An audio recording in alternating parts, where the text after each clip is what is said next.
오늘 여러분들 뵙는 것 중에서 크게 다행스럽다고 제가 생각하는 거는 저를 대부분 처음 보시죠? 두 번 보는 분이 없습니다. 그죠? 왜 이런 말씀을 드리냐면, 강의를 들었던 분들이 또 들으면, 뭐, 큰 내용의 변화가 어떤 발굴이 크게 변하지 않는 이상은 거의 비슷하게 이루어질 수가 없습니다. 그거밖에 없습니다. 가수들은 노래를 계속 부르면 계속 좋아하는데, 강의는 그 두 번 들으면 그거 두 번 들을 게 못 되거든요. 똑같은 거 그냥 뭐 금방 배워지기 때문에. 그래서 제가 제일 부러워하는 직업이 가수입니다. 강연하는 사람들은 또 들었던 사람들 오면 그게 제일 무시무시하죠. 자, 울산 지역은 지리적으로 이렇게 이제 외곽 경계를 가지고 다 아다시피 이제 동남부 지역에 어떤 만을 끼고 형성된 그런 굉장히 지리적으로 좋은 입지를 가지고 있는 곳입니다.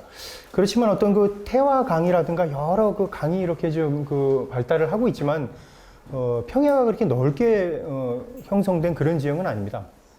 그렇기 때문에 선사인들도 강가의 어떤 구릉이라든가 나지막한 구릉 이런 곳의 밀집도가 굉장히 높게 신석기 시대부터 청동기 시대 근대까지도 지금 주로 이제 큰 도시들이 형성된 것은 구릉 지역이 원래 좀 살기 좋기 때문에 형성된 거고요. 넓게 이제 삼산이라든가 이런 곳은 좀 뒤에 개발이 된 것이겠죠. 자, 주로 이제 울산 태화강 줄기 그리고 외양강 큰 강이 이렇게 동해로다가 유입이 됩니다. 선사시대 유적들은 이런 동천강이라든가 이 태화강 지류 주변 그 다음에 이 외양강 주변에 집중적으로 분포를 하고 있습니다. 울산에 이제 한 1960년대를 즈음한 그 당시의 사진이죠. 여러분들 많이 보셨겠지만 이제 이게 태화로 다리가 여기 형성이 되고 태화로 현재 여기에 이제 조성이 되어 있죠. 자, 공업탑 이제 서 있을 당시에 이 당시에도 벌판 몇 분들은 벌써 이제 그 당시 다 아시니까 벌써 감회가 새로우시죠, 그죠? 자, 이게 이제 삼산이라고 합니다. 예. 삼산에 지금 롯데백화점 들어서고 아파트 다 그렇게 개발이 됐는데 전 늘 발굴하면서 느끼는 거지만 이 당시에 발굴하지 말고 땅을 샀어야 돼요. 야, 그게 참 그러면 제가 그냥 저도 이렇게 지금 강의 들으러 다니고 어디 산으로 다니면서 저기를 할 텐데 아직도 땅 파고 있는 거예요. 이때 여기 그냥 한 100평명 정도만 사놨으면 그냥 팔자 폈을 텐데 그게 참 안타깝습니다. 이 사진을 왜 보여드리냐면은, 이제 지금 현대 이렇게 공업 국가가 돼가지고, 울산이 많은 개발에 의해 가지고 이제 우리나라에서 가장 잘 사는 동네가 됐고, 이제 GDP도 굉장히 높은 그런 도시가 됐음에도 불구하고, 과거에 이런 도시화가 진행되는 동안 역사, 문화 유적에 대한 조사가 거의 이루어지지 않았어요. 그냥 매몰되다시피 하고 거의 그냥 까뭉개지다시피 해가지고, 그 당시에는 하긴 이제 경제개발 5개년 수립해가지고, 그런 이제 중요한 어떤 국가적으로 중요한 사업을 추진하던 시대였기 때문에 문화보다는 당장 이제 어떤 먹고 사는 문제가 중요했기 때문에 어쩔 수 없는 그런 일이라고 생각이 됩니다. 이 미포 조선이 있는데 이 해변도 마찬가지고요. 제가 이제 울산을 온 지는 정확히는 2년이 된 거는 1995년도지만 한 20년 정도 됐습니다. 월드컵을 즈음한 쯤에 이제 울산에 왔는데 그 당시에 와서 이제 울산에도 본격적인 발굴이 쭉 이루어지고 그랬을 당시에 북구 쪽에 지금 아파트 들어선 모듈화 산업단지라든가 그런 것들을 쭉 들어서고 할 때 집중적으로 발굴이 이루어졌죠. 그때 이제 조사를 나가면 귀마개를 이렇게 하고 발굴을 했습니다. 주변에 소음이 시끄러워서가 아니라 너무 욕을 많이 해가지고 지나다니는 사람마다 입을 대요. 먹고 살기도 바쁜데 붓질을 하냐, 그거 해가지고 돈이 나오냐, 뭐가 나오냐 그러면서 그냥 다니는 분들마다 그래가지고 내가 하는 일이 불법적인 일인가 하면서 한때 참 회의감도 많이 들고 그랬습니다. 이 그만둬야 되나. 심하게 표현하면 낯들고 쫓아오는 분들도 있고 그랬습니다. 땅 함부로 침범한다고 그래가지고 그런 정도로 인식이 좀 대단히 좋지 않았습니다. 조사에 대한. 우리나라 매장 문화 그런 또 배경이 있어요. 또 문화재에 대한 그런 인식을 갖게 된 배경이 있는데 그걸 이해하기 위해서는 한국 매장 문화재 조사의 변천에 대해서 간략하게 여러분들이 이런 건 어디 가서 이렇게 들을 수가 없습니다. 이 매장 문화재 하면은 가장 와닿는 게 그거 하면은 뭐 발굴비도 내야 되고 뭐 굉장히 민간 그 재산 피해도 많이 가고 막 그런 인식들이 사람들이 굉장히 크게 언론에서도 그렇고 뭐 크게 얘기를 하고 있기 때문에 그런 인식들이 강합니다. 우리나라 그 매장문화 조사, 그러니까 땅 속에 이렇게 묻혀 있는 그런 유적을 총체적으로 매장문화재라고 합니다. 그것들을 발굴해내는 작업인데요. 19세기 말부터 이제 그런 그 형성이 시작되는데 이제 역시 우리나라가 이제 그 서구 열강 그리고 일제 강점기 침략으로부터 시작이 됩니다. 불행하게도 이제 그 자체적으로 그런 조사 유적에 대한 역사에 대한 그런 인식이 아니라 서구 열강이라든가 외세에 의해서 이런 유적의 조사가 이제 이루어지게 됩니다. 그러다 보니까 그 유적을 막 특히 경주라든가 가야 수많은 유적들 그리고 북쪽의 어떤 낙랑 유적이라든가 더 나아가서는 고구려 많은 유적들이 거의 인식이 이 사람들이 이제 심어놓은 게 문화재는 돈이다. 이걸 갖고 오면은 뭐 얼마를 보상해 줄게 막 이러니까 막 도굴에 대한 막 그런 그런 도굴로 막 유적을 많이 파괴해 가고 막 불법적으로 막 그런 유적들을 파가지고 일본으로 수많은 문화재들이 반출이 되게 됩니다. 그런 인식이 요즘 그래서 좀 가시거리이긴 합니다만은 진품 명품 아시죠? 진품 명품에서도 한동안 처음에 도굴품들이 많이 나왔어요. 처음에 프로 할 때는 뭐 집안 대대로 뭐 물려오던 어떤 유물인데 막 이런 나오는 거 보면 고고학자들은 보면 압니다. 도굴 어디서 한 유물인지 어딘지 그게 일반 집에서 물려 내려오는 건지 딱 알거든요. 처음에 그래가지고 그게 사람들이 그래서 제가 이제 고고학을 하고 그러면 어디 유적 발굴하면 이거 뭐 금관 하나 어디 숨기면 안 됩니까? 이런 식으로다가 접근한단 말이죠. 사람 인식이 뭐 고려청자 하나 그거 얼마나 합니까? 막 그런 식으로 문화재에 대한 돈으로 환산하는 가치와 그러니까 그릇된 인식을 좀 심어주는 거죠. 물론 문화재에 대한 관심을 높이는 측면에선 긍정적인 측면도 있지만 그런 프로 때문에 문화재에 대한 오히려 좀 가치보다는 돈으로 환산하려는 그런 인식들도 좀 뿌리 깊게 이렇게 좀 잡혀 있는 것 같습니다. 아무튼 일제 강점기 때 서구 열강으로부터 시작된 고고학이 우리나라 자체적으로 다 발굴을 시작한 거는 이제 1946년도 호우총 경주에 호우총에 보면 광개토 대왕 국상광 광개토 대왕의 글자가 새겨진 사발이죠. 그게 이제 발굴된 호우총이 이제 우리나라 국립박물관에 의해 가지고 이제 발굴이 이제 주도적으로 처음 시작이 되게 됩니다. 그 이후로 1970년대 국토 개발이 이제 막 시작이 됐지만 이때도 이제 본격적으로 국토 개발이 시작되면서 댐, 수몰 뭐부터 해가지고 막 어마어마한 유적들이 물에 잠기지만 눈으로 드러나는 어떤 지성묘라든가 어떤 일부 유적들만 조사가 되고 그때도 한 90% 이상의 어떤 유적들은 다 그냥 수장이 되거나 그냥 다 이렇게 흔적도 없이 이렇게 메모리 됐죠. 차라리 지금 뭐 합천댐이라든가 어떤 안동댐 뭐 이런 데 안에는 발굴되지 않은 유적들이 물속에 오히려 잠겨 있다고 보셔도 좋을 것 같습니다. 경주 덕동댐에도 최근에 물이 빠지면 그 당시 발굴되지 않았던 유적들이 막 새롭게 드러나고 그러는 것들이 그 당시에 조사를 하지 않아서 그렇게 수장돼 있기 때문에 그렇다고 보시면 됩니다. 자, 그러다가 뭐 1990년대 이제 이때부터 이제 전국 뭐 200만 호 무슨 집을 짓고 막 그러면서 같이 또 막 개발이 막 일어납니다. 그러면서 매장문화재 조사가 이루어져야 되는데 법적으로는 그런 조사 기관이 인력 자체가 없어요. 뭐 몇백 명이 안 돼요. 몇백 명이 아니라 그 당시에 뭐 한 백수십 명 됐는가 땅을 고고학 발굴을 할 수 있는 사람이 워낙 사람이 없다 보니까 조사 인력도 부족하고 그래서 이때부터 인재 양성이 이제 같이 병행해서 들어가게 됩니다. 그래서 95년도에 이제 매장문화재 그 이전까지는 대학박물관에서 쭉 이렇게 주도를 했지만 매장문화재 전문 조사 기관이 이제 시작이 되게 됩니다. 그러면서 현재는 너무 또 늘어나다 보니까 한 100여 개까지 이렇게 너무 늘어났습니다. 그게 이제 4대강을 정점으로.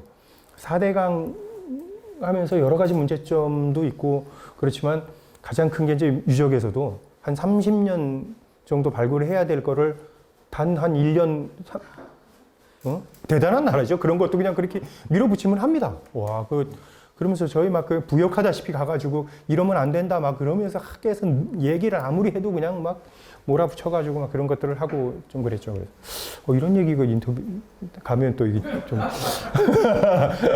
아무튼 뭐 조사를 부실하게 한 건 아닙니다. 이렇게 또 얘기를 해야죠. 뭐 저 많은 인력이 동원돼가지고 좀 꼼꼼하게 했으면 좋았을 텐데 너무 좀 급격하게 좀 해버렸다. 뭐 이렇게 좀 마무리를 하겠습니다. 뭐 그렇게 해가지고 이제 그 현재는 대부분의 어떤 그 조사는 매장문화재 조사기관에서 전문기관에서 하고 있습니다. 울산에서는 울산문화재연구원이 가장 제가 있는 기관이 오래됐습니다. 그리고 현재는 울산에 한 3개 정도 기관이 있습니다. 자, 울산 지역의 조사는 그러면 어떻게 이루어졌는가? 맹하기, 학술조사, 그러니까 1960년대를 얘기하는 겁니다. 이때는 국사책에도 보면 북한 지역에 뭐 그 구석기 유적도 무슨 동굴 뭐 그래가지고 그렇고 서포항 유적부터 해가지고 북한에는 선사 유적들이 굉장히 많이 있었어요. 그게 왜 그러냐면 많은 지식인들이 해방 이후에 광복 이후에 이제 남북 분단이 되면서 지식인들이 공산주의 사상 뭐 이런데 굉장히 한 분들이 많아요. 그래가지고 다 남한보다는 북쪽으로 가신 분들이 많고 그래가지고 많은 고고학 하시는 분들도 사실 북쪽으로 많이 갔어요. 뭐 김용관이라든가 황기덕 뭐 이런 유명한 분들이 그렇기 때문에 그 위쪽에 조사도 많이 되었을 뿐더러 정립도 굉장히 초창기에는 80년대 전까지는 북한이 아마 그런 정립들이 역사에 대한 정립이라든가 그런 게 훨씬 더 잘 됐죠. 그렇지만 그 이후에 이제 뭐 주체 사상 뭐 이런데 역사가 정권 유지하는데 유지가 되고 막 이용이 되고 그러면서 이제 그냥 거기서 이제 끝났다고 정체가 되고 뭐 끝났다고 보는 거죠. 고고학은. 아무튼 그 시기에는 그런 어떤 가시적인 성과도 북한에 비해서 굉장히 열세였다. 그렇기 때문에 남한에서도 북한에 버금가는 유적들을 찾아야 돼요. 또 우리나라 정권도 또 그런 걸 찾아야 되는 거예요. 그래야 남과 북이지만 우리도 좀 역사적으로 대등하다 뭐 이런 그런 걸 했는지. 그래서 이제 선사시대 위주로 그때도 뭐 신라 고분군들 많고 가야 고분군들 보이는 거 많았지만 시기가 무조건 올라가는 거. 그래서 요즘에도 언론사입니다만 언론사에서 전화 옵니다. 발굴하고 있으면 최고입니까? 최대입니까? 최고 아니고요. 최대 아닙니다. 그럼 알겠습니다. 그리고 끊고 뭐 없어요. 그냥. 그러니까 최고 아니고 최대 아니면은 그냥 그러니까 이 유적 발굴하는 게 뭐 일본이라든가 참 일본은 그런 부분은 참 잘 돼 있어요. 그러니까 항상 그 유적 조사라는 게 어떤 신문을 보면 일주일에 어디에서 조사가 이루어지고 있고 뭐 어떤 유적들이 끊임없이 그런 관심이 1년에 그 고고학 유적 발굴하는 게 나오는 게 몇 건이 안 돼요. 그렇게 수많은 한 수백 건의 발굴이 이루어지고 있는데도 그게 최고가 아니고 최대가 항상 최고고 어떻게 최대가 나올 수가 있겠어요? 그런 것만 너무 하다 보니까 그렇습니다. 그래서 이제 그때 확인된 게 뭐 신암 유적, 1960년대 발견된 신암 유적들 시발구자 이제 뒤에 설명드릴게요. 암흑기 이때는 무관심입니다. 이게 이제 공단 조성하면서 유적은 뭐 그냥 다 이제 그냥 이때 많은 유적들이 사장이 됐죠. 그러면서 이제 확인된 게 그 당시에 망부대 그림이라든가 유적이라든가 천전리 각석들이 발견되면서 울산 지역에서도 이런 국보급으로 올라갈 수 있는 유적들이 확인이 되고 이제 그렇습니다. 문명대 교수님과 이분들. 제가 이제 고고미술사학과를 나왔지만 문명대 교수님도 이제 넓게는 스승님입니다. 동국대학교 나왔습니다. 예.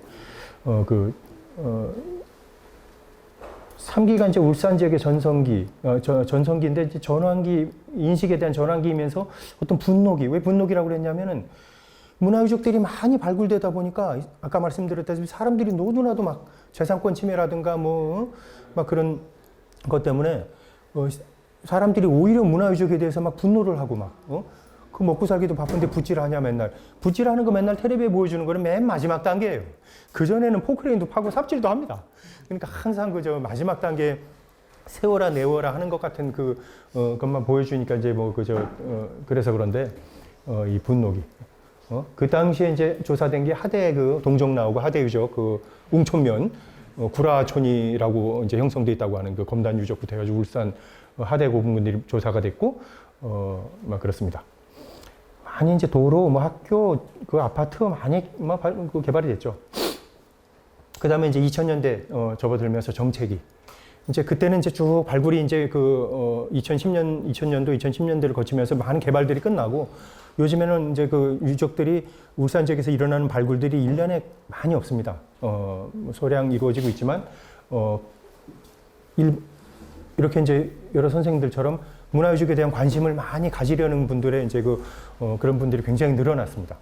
그래서 뭐 시민 강좌라든가 또 어떤 그 유적 그 개방을 통해 가지고 어떤 그 시민들의 의식이 많이 이렇게 유적에 대한 것들이 제고가 됐다. 이렇게라고 볼 수가 있겠습니다. 자, 여러분들 뭐 다 아시죠? 이분 누군지, 그죠? 그렇습니다. 예. 여기서 이분 직업이 고고학자잖아요, 그죠? 뭐 이분이랑 비슷한 거는 뭐 얼굴밖에 없습니다, 저도. 뭐 시커멓거나 뭐 이런 건 좀 비슷하죠. 그리고 좀 멋있게 다뤄지고, 서양에서는 고고학이라는 직업이 과거에 무슨 유물 사냥꾼 뭐 이렇게 뭐 저기 뭐 서양 고고학사를 또 이렇게 하자면 또 그것만 해도 또 강연 많이 해야 되겠죠. 그렇지만 오늘 간단하게 아무튼 그 외국에서는 이런 일찍이 고고학자에 대한 인식이 굉장히 좋습니다. 그리고 좀 탐험가적인 그런 거로 그려지고 있기도 하고요. 뭐 여자도 마찬가지입니다. 뭐 모험심이 강하고 더군다나 또 이쁘기까지 합니다. 그죠? 애석하게도 이게 참 성차별한다고 그렇겠지만 한국에서는 이런 정도는 없습니다. 굉장히 미인분들이 많긴 하지만 이 정도는 아니다라고 말씀을 드리고요. 한국 고고학자들은 좀 과거에 발굴하면 비참합니다. 제가 옷을 이렇게 깔끔하게 입고 와서 그렇지. 뭐 이렇게 막 현장에서 땅 파면서 그냥 끼니 그냥 점심 때 이런 거 하나 먹고 막 이렇게 저기 하면서 6월 달에 이수홍 박사님 강의하러 올 겁니다. 그때 사진 봤다고 한번 말씀해 주세요. 지금도 변하지 않았어요. 이 당시에 죽을 야독이라고 낮에는 그렇게 땅 파고 저녁엔 또 들어가서 논문 써야 되거든요. 그래야 저기를 하기 때문에 죽을 야독이라고 그래서 낮에는 땅 파고 저녁엔 또 공부를 해가지고 지금 다 이렇게 석박사 이렇게 된 분들이지만 전부 이렇게 발굴하고 그랬습니다. 막 트렌치 안에 가서 잠자고 막 이렇게 합니다. 저녁에는 그 추위를 달래기 위해서 술 한잔 뭐 하고 뭐 그렇게 하고 그랬습니다. 자, 고고학이라는 걸 고고학은 뭐 이 그림은 뭐 별거 아닙니다. 톰센의 이제 시기정립 가장 중요한 게 땅 속에서 나오는 것들을 그 많은 것들이 어떤 게 빠르고 어떤 게 늦는가 이런 것들을 알아야 되거든요. 고고학에서는 그 시기 구분을 하는 거. 톰센이라는 그 사람이 삼시기법을 구분을 이제 창안을 해내죠. 삼시기 뭡니까? 석기시대, 청동기시대, 철기시대. 다 아시죠? 그죠, 여러분? 뭐 상식이죠. 맨 밑에 그 석기를 사용하던 사람들이 이렇게, 예를 들면, 있습니다. 그게 이제 땅 속에 묻히죠. 다 몇천 년이 흐르니까. 그 다음에 이제 뭐 청동기를 짓고 사는 사람들, 있는 사람들이 또 땅 속에 묻히고, 현대에 이렇게 또 사는 겁니다. 그러면 1번, 2번, 3번 중에서 어떤 게 제일 빠릅니까? 고고학 끝난 거예요, 이게. 고고학이 그겁니다, 바로. 1번, 2번, 3번, 당연히 1번에서 나온 게 빠르죠. 밑에 지층 누중의 법칙이에요, 이게 바로. 지질학에서도 마찬가지고. 그럼 1번에서 나온 게 가장 빠르. 그거를 연대순으로 나열하는 거예요. 여러분들은 주민등록증 내가지고 딱 1년을 나열할 수 있잖아요. 며칠까지든 나열해서 어떤 분이 연식이 오래되고 어떤 분이 근래까지 다 나오잖아요. 그렇지만 고고학 유물은 써 있는 게 아니니까 그렇게 이해를 해주시면 돼요. 그게 바로 이제 그 연대 구분은 이렇게 하는 겁니다. 자, 이게 집자리입니다. 청동기 시대 집자리. 웅집 짓고 살았죠. 이렇게 지붕은 불타가지고 없어지고 어떻게 이걸 찾았냐 막 이런 분들 있지만 요 안에 이제 땅을 이제 군대 갔다 오신 분들은 땅을 파고 다른 흙들이 여기 매몰되면 평면을 딱 닦아보면 다른 흙들이 평면에서 표가 나는 거예요. 이래서 찾게 되는데 주거지 집자리가 이상하죠.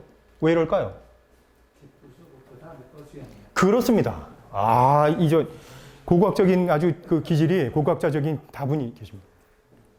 이거를 뭐 고고학자들 알아내는데 한 30년 걸렸어요. 그걸 지금 여러분들은 지금 3분 만에 그냥 보고 아시잖아요.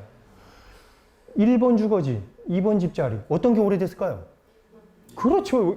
1번 집자리에 깨고 들어갔잖아요. 그죠? 그럼 여기서 나온 유물이 당연히 빠른 거예요. 청동기 시대 같은 유물이라고 해도 다 그 나열을 해보면 그렇게 해서 그 연대가 점점. 그러니까 뭐 똑같은 주거지가 뭐 10개 나왔네, 100개 나왔는데 그거 뭐 똑같은 거 나오는 거 왜 자꾸 파냐. 이런 걸 자료를 자꾸 모아야 연대가 촘촘하게 이제 정말 크게 복원이 되는 거거든요. 마을 사람들이 어떻게 살았는가, 마을도 복원이 되는 것이고, 마을 집단 간에 어떤 교류가 이루어졌는가, 그런 것도 알 수가 있게 되는 것이고. 자, 와, 여러분들, 뭐, 제가 한국 고고학에서 30년 동안 그 파악해서 얻은 거를 여러분들은 지금 너무 쉽게 지금 한 30분도 안 돼가지고 터득을 하고 계신 거예요. 자, 이건 뭐죠? 기둥자리겠죠? 이거는요? 화덕, 그렇죠. 불 피우고 이제 뭐 조리는 해 먹어야 되니까. 여기 이제 먹고 살고 이제 이건 이제 비가 많이 오니까 물 빼는 배수로 같은 거 이렇게 생기고. 이게 이제 고고학의 기본적인 설명들이죠. 자, 형식 분류가 이제 고고학의 이제 이게 이제 비파형 동검이죠. 청동기 시대 이 유물이 우리나라에 한 20점이나 될까요? 이런 유물들 때문에 청동기 시대라고 부르는 겁니다. 요령 지역에 이제 그 12세기를 전후한 뭐 저 동북 지역이나 그 요서 지역 막 여기서 이제 비파형 동검 문화가 이제 남하를 해가지고 이제 뭐 쭉 그 한국 청동기 문화를 하는데 이 시기에도 이제 대체적으로 한국은 이런 석검을 만들어서 시작을 합니다. 이걸 모방해가지고 이거를 만들었다는 이제 설이 현재까지는 정설입니다. 그래서 시기적으로 보면 처음에는 손잡이도 이상하게 만들고 막 이렇게 막 만들고 뭐 혈구라고 그래요, 이거를.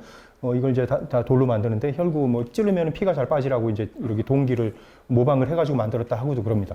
자, 그 다음에는 어떻게 변해가느냐. 이 손잡이 모양을 한번 잘 보세요. 자, 어떻게 변했습니까? 앞에 것보다는 좀 단순해지면서 절로 변하죠.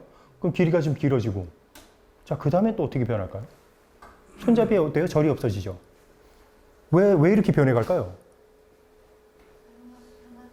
그렇죠. 편한 겁니다. 만들기 편해요. 만들기 편해. 손잡이를 이렇게 만들다가 점점 편해지는 거예요. 만들다 보니까 손잡이가. 그 다음에는 어떻게 변할까요? 손잡이를 아예 없애버려요. 왜 그럴까요? 손잡이를 왜 없애고, 그렇죠. 병부를 이제 나무로 만들어서 조합을 하는 거예요. 나무로 만드는 게 더 편하니까. 이렇게 만들다가 많이 뿌려먹거든요. 부러진 것도 많이. 이거 갈다가 부러지면 얼마나 그 심정 상하겠어요. 그거 다시 갈아야 되는데. 이거 하나 만드는데 요즘에도 갈려면 한 60일 정도 걸립니다. 계속 갈면 얼마나 단단한 돌인데. 이 석검을 왜 만들고 왜 유통을 하고 울산 지역의 석검 문화가 어떻게 되고 그게 이제 제가 전공하는데 그건 다음 시간에 기회가 있다면 제가 석기에 대해서는 또 한 번 더 또 썰을 풀 날이 있을지도 모르겠습니다. 오늘은 이제 그건 아니니까 이제 훑고만 지나가는 겁니다. 자, 이제 드디어 이제 구석기가 나왔네요. 아, 참 이제 울산 지역의 구석기 시대를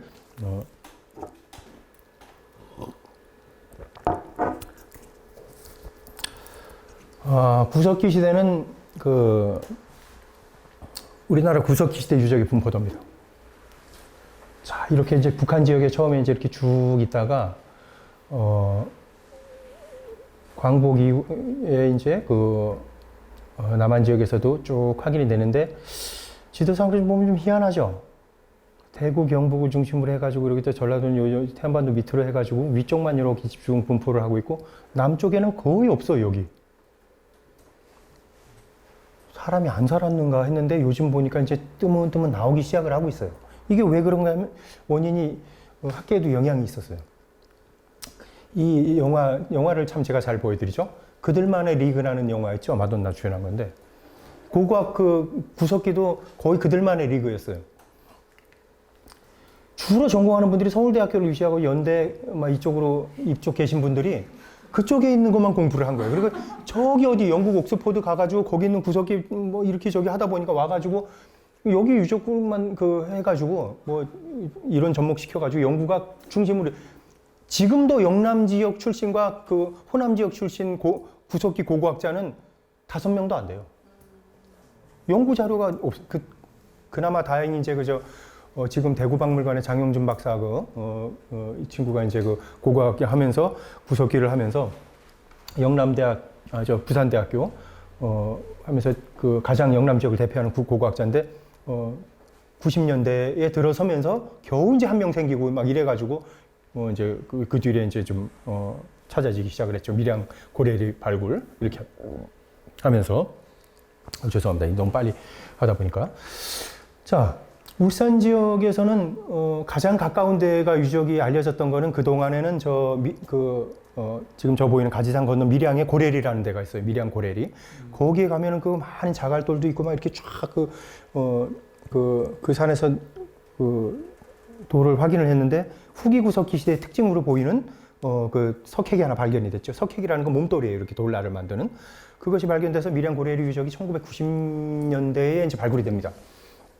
그러다가 해운대 지금 그 신시가지 있죠. 신시가지가 중동 좌동 막 그래가지고 거기가 옛날에 군부대였어요. 거기가 군부대 자리가 신도시로 편입되고 개발이 되면서 거기를 이제 그 조사를 하다 보니까 거의 인식이 없었음에도 불구하고 고래리 유적을 발굴한 그 분들이 부산대학교 분들이 거기를 다시 조사를 하게 됐는데 구석기 유적을 거기서 확인을 한 거예요.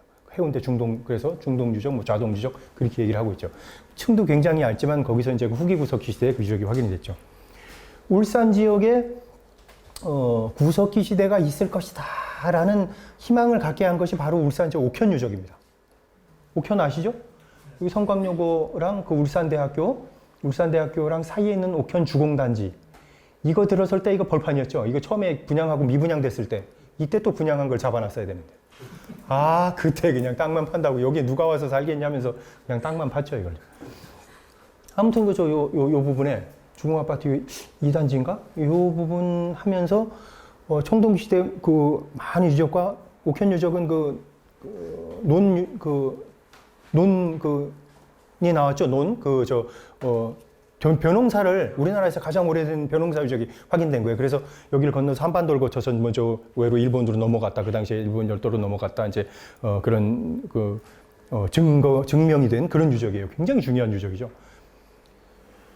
청동기 시대는 다음에 이제 6월 달에 이승홍 선생님이 아까 보신 그 비참하게 생기신 분이 이제 저 와가지고 이제 설명을 해드리겠지만 일본은 그 벼농사가 한반도로부터 도래된 유적이 이따지게 유적이라든가 막 그 구주에 가면은 그 아직도 그 논이 보존이 되고 있어요. 그냥 노른 논 그래가지고 거기 전시관 세우고 막 일본 열도로 그 농경 문화가 도래된 우린 그냥 그 유적들 그냥 옥현 전시관 생겼었는데 그냥 지금 위험에도 없어졌어요. 사람들이 가지도 않아요. 1년에만 뭐 10명 온다고 그래가지고 그거 폐쇄됐죠. 도서관으로 사용하고 있는가 모르겠어요. 이 중요한 유적들, 팻말 어딘가 여기 붙어 있죠. 아무튼 여기에서 또 이제 그 유물을 몇 개 주셨는데, 이런 유물들을 확인이 됐습니다. 이런 돌들은 이게 좀 그냥 산에 가도 많습니다. 이런 것들 어떻게 보면, 일반인들이 보면. 그래서 강연을 들으신 여러분들이 또 등산하시는 분들을 좋아하셔가지고 등산 갔다가 또 너무 많이 전화가 와. 이거 구석기 시대를 드디어 찾았습니다. 막 그러면서 막 너도나도 전화하고 뭐 울주군 뭐 울산 그 시 뭐 문화재 관련 과로 막 전화가 막 행정이 마비가 돼요. 모아두셨다가 저한테 조용히 전화 주시면 제가 한번 사진 찍어서 보내드리면 알려드릴게요. 비슷하지만 이게 나오는 층위가 있어요. 그래서 뭐 산꼭대기 이런 데 비슷한데 깨진 거 그런 데서 나올 수 있는 유물이 아니거든요. 그래서 행정이 마비될 정도의 그런 관심은 보여주시는 건 좋지만 저한테 따로 연락을 주십시오. 특히 이런 것들. 이거는 길 이루다가 돌이 쪽쪽 떨어진 흔적이 보입니다. 그걸 이제 돌을 위에서 탁 치거나 돌을 여기 눌러요. 이렇게. 눌러서 딱 때리면 이게 길이가 이래가지고 튕겨져서 나가면서 돌날이 형성되는데 그거를 꽂아가지고 뭐 창도 만들고 뭐 칼처럼 사용하기도 그럽니다. 그렇게 이제 층은 확인되지 않았지만 가능성이 있는 것으로만 확인이 되다가 자 여기는 뭐 어디 많이 보던 데죠? 이 곰 발바닥처럼 톡 떨어진 산이 아주 멋있어요. 여기가 언양읍성이죠. 언양읍성이고 KTX 여기 지금 있고 여기 이제 KTX 역 만들잖아요. 지금 KTX 역 여기 뻥 뚫고 쫙 가는 게 이제 남부선 이쪽이 북쪽이고요. 부산 가는데 자 여기 주차장이 쫙 들어서 있고 여기 막 모텔들 지금 막 들어서 있죠. 요게 KCC 공장 지금 이제 싹 걸고 이제 다시 이제 뭐 지으려고 이제 그거 하고 있죠. 불과 이제 이게 뭐 십수년 전 사진이에요. 이게 그렇게 많이 개발이 빨리 됩니다. 이게. KTX 지나는데 여기를 조사를 하면서 여기 어마어마한 유적들이 막 쏟아져 나왔죠. 삼한 시대부터 해가지고 막 지금 이제 여기를 이제 곧 개발을 합니다. 역세권. 여기에 지금 뭐가 나올까요? 뭐 대단한 게 나올 텐데. 아무튼 요 앞쪽에 요 KCC 자리와 요 도로가 난 요 부분 요 자리에서 아까 말씀드렸던 장용준 박사 후배가 울산 발전연구원에 이제 그 연구원으로 있었어요. 거기를 또 발굴을 하게 됐는데 유적이 거의 확인이 안 됐는데 땅을 파다 보니까 이상한 층이 나오면서 유물을 주게 되는 거죠. 야, 여기 이제 KTX 역을 막 만들고 있죠. 그 밑에 트렌치를 넣는데 유적은 안 나오는데 층에서 유물이 하나가 탁 튀는 거예요. 아, 이거 구석기일 가능성이 있다. 그래가지고 이제 저한테 딱 오고, 이제 뭐, 제가 석기 전공이니까 구석기일 가능성이 높겠다. 그래가지고 시작을 했는데, 아니나 다를까 드디어 이제 구석기 시대에 유적이 이제 최초로 확인이 된 거죠. 그러면서, 그러니까 이렇게 이제 맨 땅을 이만큼을 뭐 1, 2m를 드러내고 이걸 천천히 한 층 한 층 베껴내면서 이걸 유물을 찾지 않으면 이런 유적들이 확인이 되지가 않아요. 그러니까 이제 막 이런 거 하면은 방송에서 좋게 내보내주면 드디어 울산에서 선사시대 최고의 후기 구석기 시대 유적 밝혀져. 울산의 역사를 앞당기는 쾌거 막 이러면서 막 언론에서 막 나와야 되는데 유적 발견되는 바람에 KTX 준공 늦어질까 우려. 뭐 이런 식으로 하면 일반 시민분들은 아, 저 발굴하는 것 때문에 이거 절단 나는구나. 이런 인식들이 이제 강해지는 거죠, 점점. 그렇게 욕을 먹습니다, 저희가 이렇게 땅을 파면서도. 근데 그래가지고 이렇게 쭉 파면서 이렇게 이제 흔적들, 자, 이렇게 돌들이 막 더 석기를 만들었던 돌들이 쫙 나오는 겁니다. 이 자갈돌을 이용해가지고 이렇게 한 편씩 그 인공의 흔적들이 나오는데 구석기가 나오는 층은 이렇게 보면 얼음 쐐기층이라고 그 당시에 그 층이 후빙기 시대였기 때문에 땅이 굉장히 얼었다 녹았다를 반복하면서 이 독특한 사기층이라는 것을 형성하는데 얼음 쐐기층이라고 그러죠. 얼었다가 녹았다 하면서 이게 쫙 갈라졌다가 다시 다른 흙이 들어가고 그래가지고 딱 그런 층들이라. 요 층에서 공통적으로 한반도에서 구석기 시대 유물이 확인이 됩니다. 자, 이 층 여기 사진이 좀 뒷면에서 그렇지만 이 흔적들이 쫙 이걸 실측해 놓은 겁니다. 이걸 그래가지고 이 층에서 이제 유적이 나오는 거예요. 자, 거기서 나온 이런 박편들을 어떠한 공작으로다가 기법으로다가 이제 했는가를 이걸 붙여봅니다. 하나하나 이렇게 붙여보면 그 중에서 하나씩 이렇게 붙는 것도 있어요. 이렇게. 그러면서 그러니까 수많은 그 작업들이 필요한 거죠. 자, 이게 정말 단단한 그 홈펠스라는 그 돌인데 두부 자르듯이 이렇게 돌을 끊어내요. 야, 이게 정말 놀라운 기술이죠. 어떻게 저렇게 이게 얇은데 여기서 눌러가지고 착 하면 돌날 뒤에는 거기서 떨어진 걸 이렇게 복원한 거예요. 그것도 눌러서, 여러분들 돌을 눌러보세요. 눌러서 그걸 딱 튕겨가지고 저렇게 떼낸다는 걸 저희가 그걸 하고 있습니다. 실제로 실험을 하면 저렇게 됩니다. 그래가지고 실제로도 저렇게 만들고 그래요. 이렇게 돌날. 이런 것들이 이제 확인이 되는 거죠. 후기 구석기 시대. 자, 울산 지역의 유적들은 그래서 이제 그 신화리 유적이 확인되면서 이렇게 시기가 올라갑니다. 자, 구석기 시대는 울산 지역에 많은 유적, 이제 지금까지 확인된 게 거의 2군데 정도가 되고 발굴된 건 1군데이기 때문에 역사적인 의의만 간단히 이렇게 설명을 드리고, 구석기 시대의 많은 공작이라든가 뭐 한반도와 더불어 가지고 그런 그 구석기 시대는 그래서 석기만 나오기 때문에 석기에 대한 얘기를 해줄 수밖에 없어요. 그래서 다소 재미는 없더라도 그런 공작에 대한 것들을 기법 나중에 또 들으실 기회가 있으실지 모르겠습니다. 자, 다음은 신석기. 자, 이제 구석기 시대에서 오늘 메인이 된 신석기 시대로 넘어왔습니다. 신석기 문화 하기 전에 조금만 더 하고, 여러분들 이제 집중력이 떨어질 때가 됐으니까 조금만 더 진행을 하고 잠깐 쉬도록 하겠습니다. 신석기 문화란 무엇인가? 세계사적으로는 뭐 정주 생활을 처음 시작했고 최초로 뭐가 만들어지죠? 정주 생활을, 정착 생활을 하다 보니까 뭐 끓여 먹을 도구 있잖아요. 뭐가 있어야 됩니까? 그릇이 있어야 되죠. 그래서 그릇이 토기를 최초로 만들어지고 농경이 시작이 되고 뭐 이런 것들이 신석기 시대 3대 요소 그러면서 시험 문제 여러분들 많이 괴롭혔죠, 옛날에.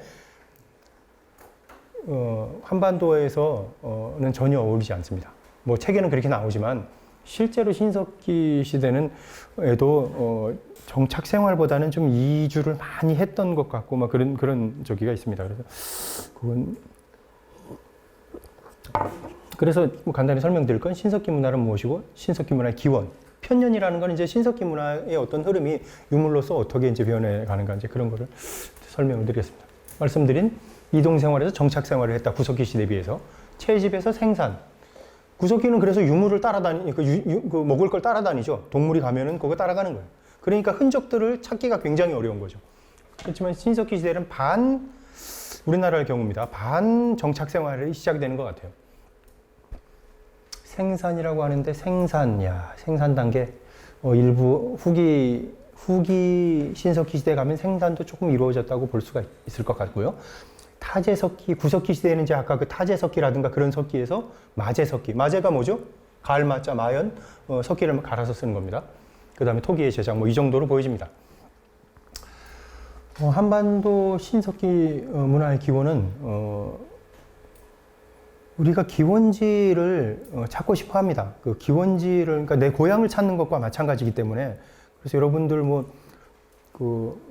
해외 입양 보낸 분들이 한반도 이렇게 푸디 찾아가지고 오는 건 인간의 본이죠. 그래서 큰 우주를 연구하는 지구과학을 하시고 그런 분들은 인류의 원류, 막 그거 찾기 위해서 별도 연구하고 막 그렇게 되는 것처럼 이 고고학 하시는 분들 중에서는 이 우리나라 그 신석기 문화, 가 어디에서 기원이 됐는가, 기원지를 알고 그걸 추적하는 그런 연구들을 이렇게 합니다. 현재까지는 바이칼과 아무르강 일대, 그 다음에 물론 위쪽일 수밖에 없습니다. 어디 지금 주장하다시피 북상설, 거꾸로 구주 쪽에서 일본 열도에서 한반도로 넘어왔다고 초창기에는 일제강점기 때부터 그렇고 한 80년대까지도 이렇게 주장하는 사람들도 있어요, 실제로. 일본군 도도로키 배총부터 해가지고 대마도를 거쳐가지고 한반도 남부 지역에 그런 얘기들을 이렇게 합니다. 자, 두 개는 이런 설만 있다는 걸 말씀을 드리고, 왜 그러냐면 토기가 바이캉 아무르강 일대랑 동북지방 송림평원에 한반도에서 나오는 토기랑 비슷한 토기들이 거기 있어요. 그래서 비슷한 유물, 우리 한국인의 원류를 찾기 위해서는 그 형질 인력적으로 어떤 골격이라든가 어떤 그 생김새를 보고 찾듯이 유물도 마찬가지죠. 막 그래가지고 이제 이쪽에서 찾다 이런 기원설이 있고, 북상설도 마찬가지로 비슷한 유물들이 구주에도 있고 대마도에도 있고 그래요. 한반도 남부 지역과 유물이 비슷한 게. 그런데 왜 이런 얘기를 하냐면 전 세계에서 가장 이른 단계의 토기가 일본에서 나와요. 조몽토기라고 하는 거 일본에서 나옵니다. 12,000년 전까지 나옵니다. 올라가는 그 토기가 이렇게 나오는데 그 위에 화산재가 덮이는데 그 화산재가 AT 화산 그 분석을 해보면 12,000년 전까지 올라가서 공식적으로다가 세계에서 가장 이른 토기는 현재까지 일본에서 나온다 그런 얘기가 있는 겁니다. 주장을 하고 있고. 그래서 이제 오히려 거꾸로 북상한 게 아니냐 하는데, 이제 제주도 고산이라든가 그 방사성 탄소 연대 측정이 그래서 참조할 만은 하지만 이것이 과연 어떤 그 당시에 그 방사능이라든가 자연계의 어떤 그런 여러 요인에 의해 가지고 그 오차라든가 또 그런 많은 해양 리저버 효과 그래 가지고 해수에 의해 가지고 그런 것들이 오염된다. 그래서 시기가 정확하지 않다는 그런 또 설도 많습니다. 그래서 현재는 거의 따르지 않고 일본에서도 거의 무마된 그런 설로다가 받아들여지고 있습니다. 자, 편년은 한 크게 이제 5개 시대로 조기, 전기, 중기, 후기, 말기 이런 식으로 나눠지고, 아까 말씀드린 층위학적으로다가 그런 신석기 유적 자료들이 쭉 발굴돼 가지고 이런 연구가 이루어진 것. 그리고 역시 유물은 토기와 서기를 중심으로 이루어지기 때문에 토기 문양의 중심으로다가 그런 것들이 이루어졌다라고 볼 수가 있습니다. 고고학이 흥미진진하고 유적을 발굴하고 그럴 때는 굉장히 재밌고 환상적인 그런 건데, 왜 이렇게 대중성을 띠지 못하냐면 재미가 없어요. 근데 한 가지 단점이, 오늘 제 강의 들어보니까 재미 되게 없죠. 왜 그러냐면 역사 시대에는 정조 암살인가 자연사인가 이러면서 미스테리 그래가지고 실록 해가면서 그런 추적하고 막 흥미진진하게 이성계가 위화대에서 왜 회군을 했나 이러면서 그런 얘기들을 재밌게 굉장히 스토리텔링 가능한데, 고고학은 그냥 유물만 가지고, 여러분들 저 멀리 저 산을 보세요. 저 산에 뭐가 보입니까? 지금 저 멀리 나무 보이죠? 나무 옆에 뭐가 보입니까? 아무것도 안 보이잖아요. 지금 나무만 인내하죠. 가까이 보면 깃발도 보이고 저 건물도 보이고 저 아스팔트도 보이고 많은 얘기들을 해줄 수 있죠. 가까이 볼수록.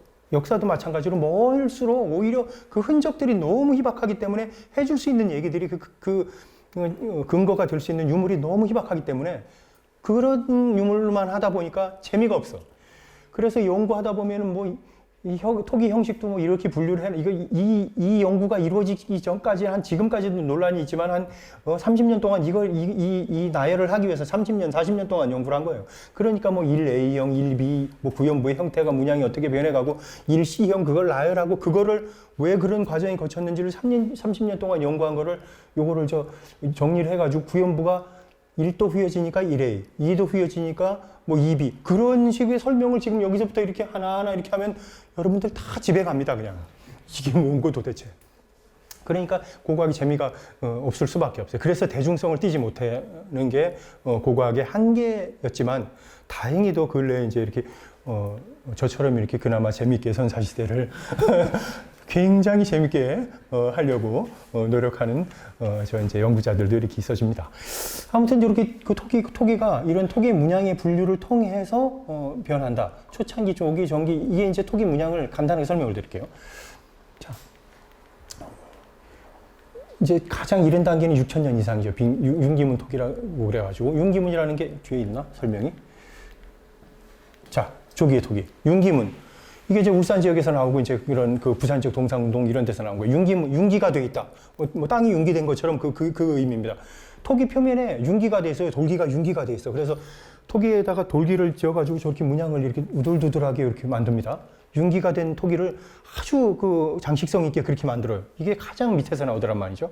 그래서 이게 가장 그것만 기억을 하시면 돼요. 윤기문 토기가 가장 이른 단계고.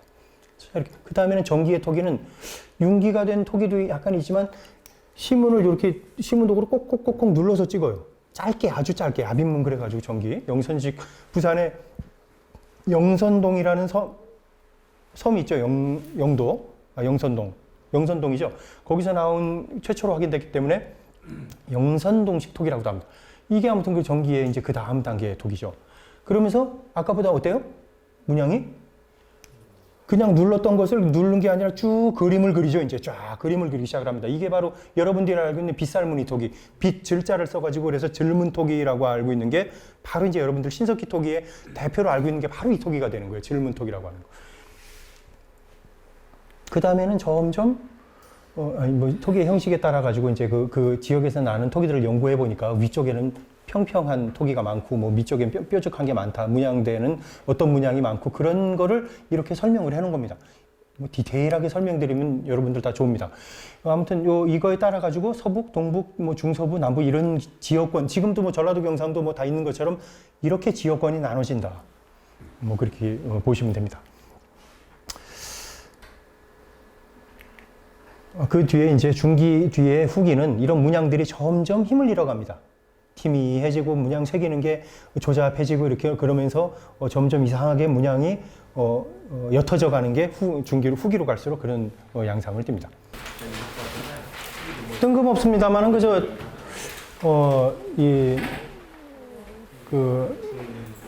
우리나라 그 여성분들이 가장 선호하는 신랑감 1위가 어떤 직종에 종사하는지 혹시 알고 계신가요? 그렇습니다.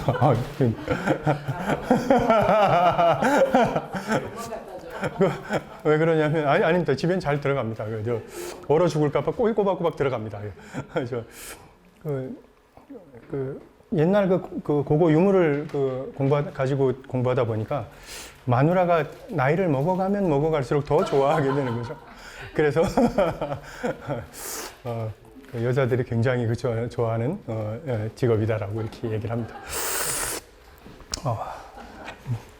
사실이 아닌 거 잘 아시죠? 근데 신석기 유적 달려보겠습니다. 자, 그 신석기 유적 중에서 가장 잘 알려진 거는 근처에서는 바닷가 중심으로 이렇게 쭉 이루어지고 있는데 이 신암유적 이렇게 쭉 일찍이 확인이 됐습니다. 굉장히 이른 단계에 확인이 됐는데 이게 학사적으로는 굉장히 중요한데 이 대중들한테 알려진 거는 이거보다 부산에 있는 동삼동 폐총이라고 들어보셨나요? 전 국민 다 알죠, 그죠? 신암 유적이 그보다 훨씬 더 일찍 저기 하고 더 오래됐는데도 왜 동삼동 유적이 LL 샘플 이 사람이 이제 와가지고 발굴도 하면서 그 층이 굉장히 두껍게 나오고 그래가지고 알려지게 됐죠. 이런 식의 토기들도 많이 나오고. 그래서 좀 그런 그 유명세를 뺏겨버린 택입니다, 학사적으로. 그렇지만 신암리가 그 학사적으로다가도 굉장히 중요한 일찍 발굴된기도 했지만 중요한 유적입니다. 신암리가 우봉리 있고 밑에 이제 신암리 이쪽 마을이죠. 아무튼 바닷가를 중심으로 큰 강을 중심으로 이런 유적들이 여기 분포도를 보면 아시겠지만 있지만은 최근에 이제 궁군정리 여기서 이제 조금 또 올라가면 궁군정 초등학교 있죠. 그 근처에서까지 신석기 유적이 나옵니다. 물론 후기긴 하지만 그래서 신석기인들이 물론 시기차가 여기서 나오는 거랑 궁군정리에서 나오는 거는 시기 차이가 한 4, 5천 년 정도 됩니다. 여기는 한 그 6천 년 전 거고, 그 궁군정리에서 나오는 거는 한 2,000년을 전후한 그런 적이니까 시기 차이가 좀 있어요. 그래서 해수면이 좀 상승하고 환경적으로 뭔가 변화가 그때 이제 후비인께 들어서가지고 기온이 따뜻해지니까 식생도 변하고 그러니까 점점 그 내륙으로 들어가는 것이 아닌가를 추측을 해볼 수 있는 겁니다. 바로 그런 유적 분포 때문에. 아무튼 그렇게 신석규적 전기간에 걸쳐서는 내륙으로 점점 들어간다. 개발이 더 되고 이런 구릉되면은 강가에 특히 확인이 될 것으로 생각이 됩니다. 아무튼 현재까지 가장 중요한 건 이렇게 유적들이 뭐 가장 울산에서 알려진 그저 신암 유적을 비롯해가지고 울산 세종 유적 뭐 대단한 유적이죠. 이거 뭐 세종 유적. 최근에는 90년대 이후로는 세종 유적이 더 많이 알려져 있죠. 뭐 쭉 따라가지고 이렇게 알려져 있습니다. 자. 신암 유적이 바로 나사리기 원자력 발전소 요 밑인가요? 원자력 발전소 여기 있고 요 바로 여기 그 서생 중학교 있는 그 자리. 서생 중학교 있는 데부터 그 자리가 지금도 그 밑에 신석규 유적이 그냥 깔려 있어요, 지금도. 그 당시에 그 신암 유적은 1960년대 발굴한 거는 도로 부지를 트렌치 이렇게 요 서생 중학교죠. 요 일대 여기 이 막 툭 튀어나온 이 자리에 어마어마하게 여기 신석규 유적이 있다고 보시면 됩니다. 여기에 근데 막 요즘에 막 빌라 짓고 막 이렇게 또 해가지고 이 유적 참 안타깝게 막 이제 저기가 또 파괴가 되고 있죠, 지금. 그 당시에 이런데 토기가 막 이렇게 좀 확인이 된 걸 가서 보니까 트렌치를 이렇게 넣어가지고 그때 전면 발굴한 것도 아니에요. 트렌치만 이렇게 피트를 넣어가지고 층위별로 이제 유적을 확인했던 거죠, 그 당시에. 이만큼 시대가 올라간다. 그때 확인된 게 아까 말씀드린 윤기문 토기 6,000년 이상 올라가는 가장 이런 단계의 토기가 여기서 확인된 거예요. 한반도 남부에도 이렇게 시기가 올라가는 토기가 드디어 이제 나온다라는 게 최초로 확인이 된 거죠. 거기에서 나온 가장 유명한 거 신암 유적의 여인상 비너스, 신암리의 비너스, 울산의 비너스 이게 나온 게 거기서 확인된 거죠. 멧돼지상 토우 조몽시 멧돼지란 얘기도 있고 곰이란 얘기도 있는데 멧돼지처럼 생겼죠. 그 다산과 어떤 멧돼지가 새끼를 막 주렁주렁 낳아요. 보면은 그저 새끼를 끌고 다니잖아요. 모성애도 심하고 그러니까 좁고 그러니까 그래서 이제 그런 것들을 그 토템 그런 가지고 숭배하고 그럽니다. 그래서 이런 멧돼지상도 만들고 욕지도에서 나온 거지. 뭐 신암리는 아니지만 아무튼 저 욕지도 남부를 중심으로 해서 이런 그 신앙적인 그런 면모를 볼 수 있는 것도 보이는 겁니다. 일본 시대 조몽 시대에는 이런 토우랑 그런 것들이 한 수만 점이 나와요. 수만 점이. 걔네들은 뭐 의리 밥만 먹고 의뢰만 지냈는지 아무튼 뭔가 좀 그 시기엔 좀 달라. 지금도 그렇지만 문화가 건너가면 걔네들은 뭐 희한하게 이렇게 발전을 많이 시킵니다. 아무튼 뭐 이때도 좀 영향이 가가지고 결국은 걔네들은 좀 이런 쪽으로다가 많이 좀 또 다르게 변화를 합니다. 이게 이제 몇 년도인가? 그 2018년도인가? 2017년도인가? 저희가 이제 그 일대를 저기 하고 부경문물연구원이니까 그쪽에서 아마 그 신석기 전공하는 분이 이제 그 신암리인데 저희가 그 조사를 하지 않고 그쪽에서 했습니다. 토기 편들이 막 거기에 이렇게 깔린 듯이 나온 겁니다. 이 토기들이 막 일부러 막 그 접시를 깨뜨린 것처럼 그냥 막 일부러 깬 것처럼 토기가 쫙 한 이 흔적들이 이거 뭐 토기 깨진 게 뭐냐 그러겠지만 실제로 가서 보면 이게 장관입니다. 이렇게 쫙 깨진 것들이. 이런 거 전시관을 그대로 만들면 말씀하신 대로 둘레길 조성해가지고 보면서 그런 것도 보고 바닷가를 통해가지고 할 수 있을 텐데 그냥 발굴하고 그런 게 좀 안타깝죠, 사실. 그렇지만 그런 게 또 개인 사유권 때문에 저런 것들을 보존하고 좀 이런 정책적으로 보존을 하는 게 좀 부족한 게 현실입니다. 아무튼 여기서 나온 토기들이 이렇게 윤기문 토기들 막 이렇게 나오고 거기가 바닷가 바로 앞인데 이렇게 이제 막 벌건 토기들과 함께 이런 게 막 나옵니다.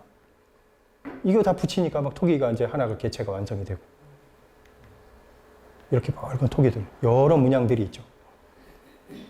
이 사람들이 이제 거기서 이 토기와 함께 이런 작살들 그 다음에 여기 낚시 바늘입니다. 이게 낚시 바늘을 해가지고 축은 이렇게 이제 돌로 이렇게 만들고 요 낚시 바늘 부분은 뼈로 만들고 돌로 만들어요. 그래가지고 요거를 요렇게 묶어. 그래가지고 요래 해가지고 싹 해가지고 딱 담그는 거예요. 그게 결합을 한다 그래가지고 결합식 낚시 바늘. 이게 한반도를 중심으로 해서 집중적으로 분포를 하는 거예요. 지금 이제 제가 연구를 돌로 한다고 그랬죠. 청동기 시대, 신석기 시대도 하는데 요 낚시 바늘에 되는 요 재질이 울산 지역에는 없는 돌이에요. 신기하죠. 그거는 그냥 낚시 바늘만 보면 이쪽에 다 나오는 건데 돌을 볼 줄 아는 거죠, 제가. 보기에도 돌같이 생겼잖아. 일단 돌을 좋아합니다, 제가. 아무튼 그래서 요 낚시 바늘을 만들 돌이 어디서 왔나 제가 동해안 지역을 샅샅이 뒤져보니까 울진 쪽에 가면 이 돌이 나와요. 그런데 울진 지역에 가니까 이런 유적들이 있는데 거기서도 이 낚시 바늘을 사용을 해. 왜 그럴까요? 거기서 이 바늘을 만들어서 수출했다, 이쪽으로. 이 사람들이 거기 가서 가져왔다. 어떤 쪽일까요? 이건 가능성은 여러 가지가 있는 겁니다. 그러니까 정답은 없지만 가능성을 한번 생각해 보세요. 그럼 이 사람들이 낚시바늘 그 당시에 그 사람 거기서 만들어서 오면 낚시바늘 100개 주면 이쪽에서 꼴이 좋나 그렇게 생각해 볼 수도 있고 이쪽 사람들이 계절마다 고기를 잡기 위해서 계절성 그 난류를 타고서 우리가 가는 거다. 갔다가 거기서 갖고서 이 돌을 만드는 게 착착 갈라지는 편함이라는 건데 낚시바늘 만들기 아주 좋은 재질이에요. 편하게 아주. 그래서 이제 곧 논문을 발표할 예정입니다. 황성동 세중유적이라는 데죠. 여기가 처용암, 여러분들 다 아시는 처용암 앞에 처용공원이 조성되어 있고, 그 당시에 밉창 석유가 있고, 여기에 이제 공단이 쭉 조성이 되어 있죠. 요 앞이 이제 황성동 동사무소가 있고, 여기 마을 사람들이 지금 이주해 있는 데가 다운동이죠. 그렇죠. 예, 다운동, 거기가 이주해 계시면, 이 유적이 이제 확인이 되게 되는 거죠. 이렇게 이제, 이 유적이, 세중 유적이 왜 중요하냐면, 여기가 바다예요, 여기가 바다예요, 바다. 바다 바로 앞에 그냥 그 해변가였던 거죠, 여기가. 거기에 이제 막 이렇게 트렌치를 넣는 거죠. 이렇게 트렌치를 넣는데, 그 당시에 막 이게 막 허물어지고 막 그랬다고 그래. 그 당시에 사진 같은데, 그죠? 이게 유적이 왜 중요하냐면, 표토에서 밑에까지 한 5m가 내려가요. 5m 내려가는데 밑에 내려가서 막 굉장히 막 힘들게 작업을 할 수밖에 없죠. 이게 무너지면은 밑에 가서 토층 닦다가 이게 무너지면 죽어요. 지금도 해마다 고고학 현장에서 한 서너 명씩 죽어나갑니다. 과거에는 한 10명씩 죽었어요. 이 사다리에 올라가서 사진 찍어야 되지, 밑에 내려가서 토층 닦다 보면 위에서 보면 토층 무너져가지고 압사하고 막 그러거든요. 그래서 많이 죽었어요. 그래서 지금은 이제 사진도 그 드론으로 찍고 막 그래가지고 거기에서 한 서너 명 덜 죽고, 땅속 들어가는 것도 좀 이제 안전 불착하고 막 이렇게 하면서 조금 안전에 대한 저기가 되면서 조금 덜 죽기 시작했어요. 아무튼 저는 살아남았습니다. 그래서 다행스럽게도 이렇게 이 유적이 왜 중요하냐면 그렇게 깊은 유적이 이렇게 층별로 이렇게 쌓아가는데 5m 밑에서 이렇게 이제 유적이 나옵니다. 이 유적이 확인이 되는 거죠. 왜 중요하냐면 바다 밑에서 이게 확인이 된 거예요. 이 세중 유적이. 바다 밑에서 이걸 확인을 한 거죠. 고고학자가 이걸 파면서. 그래서 적어도 여러분들 그 좋아하는 가수, 돌아와요 부산항에 누가 불렀죠? 그렇죠. 그런 그런 가수들 이름은 다 알고 있지만, 울산에서 이런 유적들, 이런 중요한 유적들, 확인한 사람, 고고학자 정도 이름은 한 명 정도는 기억해 줘야 됩니다. 누굴까요? 예? 정확히 알고 계시네요.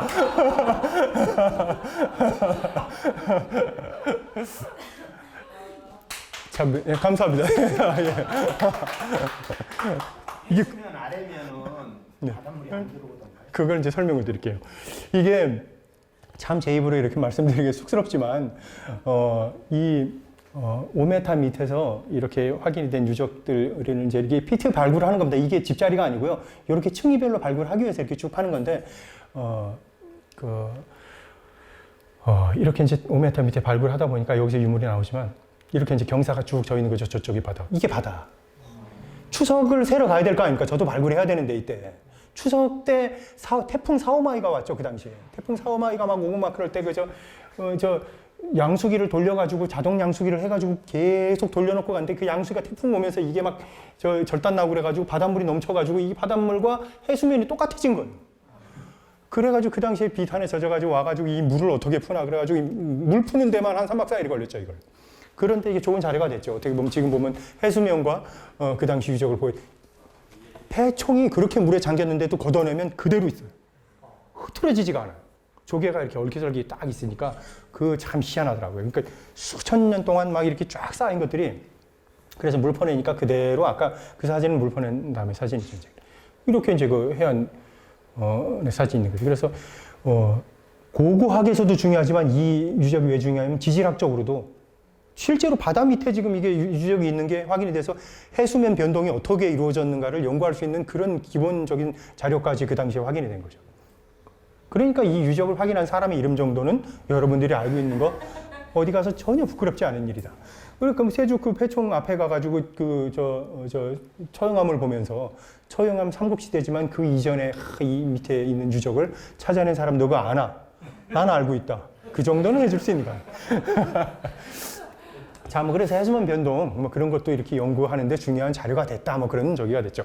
그 유적을 발굴하는 데는 참 발굴하게 된 계기는 그 위에 그 대흥정밀의 이범표 사장이란 분이 있어요. 그 연세가 지긋하신 분인데 그분이 이제 오셔가지고 땅을 막 파고 있는데 그 바닷가에서 파니까 3m만 내려가면 물이 나오는데 그 물속을 막 파고 있는데 그 사장님이 오셔가지고 그 당시에 제가 이제 20대니까 95년도 와서 황 선생 그만하지. 저 바닷물 나오는데 저도 이제 막 그 말 두려던 참에 물 나오니까 포크레인 하면 그거 뭐 판다고 삽질한다고 나오겠나? 그 바닷물인데 그만두지 그래. 그러면서 그 얘기를 들으니까 맨 땅에다 헤딩하는 거 아닌가? 그 얘기에 그 젊은 나이에 뭔가 확 돌아가지고 몇 번 더 파볼게. 그러면서 포크레인 기사 보고 장비 닿는 대로 내려보이서 그래가지고 쭉 내려가지고 막 물만 푼 거예요. 그냥 이렇게 쭉 내리는데 물을 딱 퍼내서 옆에 딱 내리는데 그 뭔가 땅 속에서 그 느낌 있잖아요. 그 뭔가 이 느낌. 뭔가 이렇게 시커먼 게 하나가 탁 눈에 띄는데 딱 손에 쥐는 순간 유물이 이게 고고학자한테 말을 해준다는 거, 이 거짓말인 줄 알았는데 진짜였어요. 접니다 그러는 거예요, 유물이. 오셨군요. 속으로 딱 오셨군요. 그러면서 이게 범상치가 않은 거죠. 그래서 그 당시만 해도 한반도에 윤기문 토기를 본 사람이 한반도에 몇 명이 안 됐어요. 윤기문 토기, 나도 그래서 긴가민가했죠. 그건가? 그래서 지도 교수님 이제 불러가지고 딱 보니까 윤기문 토기다. 그래가지고 스톱을 해가지고 물 퍼내면서 이 유적을 확인하게 된 거죠. 그래서 그 발굴 현장에서 유적을 발굴한 그 계기가 또 우연찮게 그렇게 된 거예요.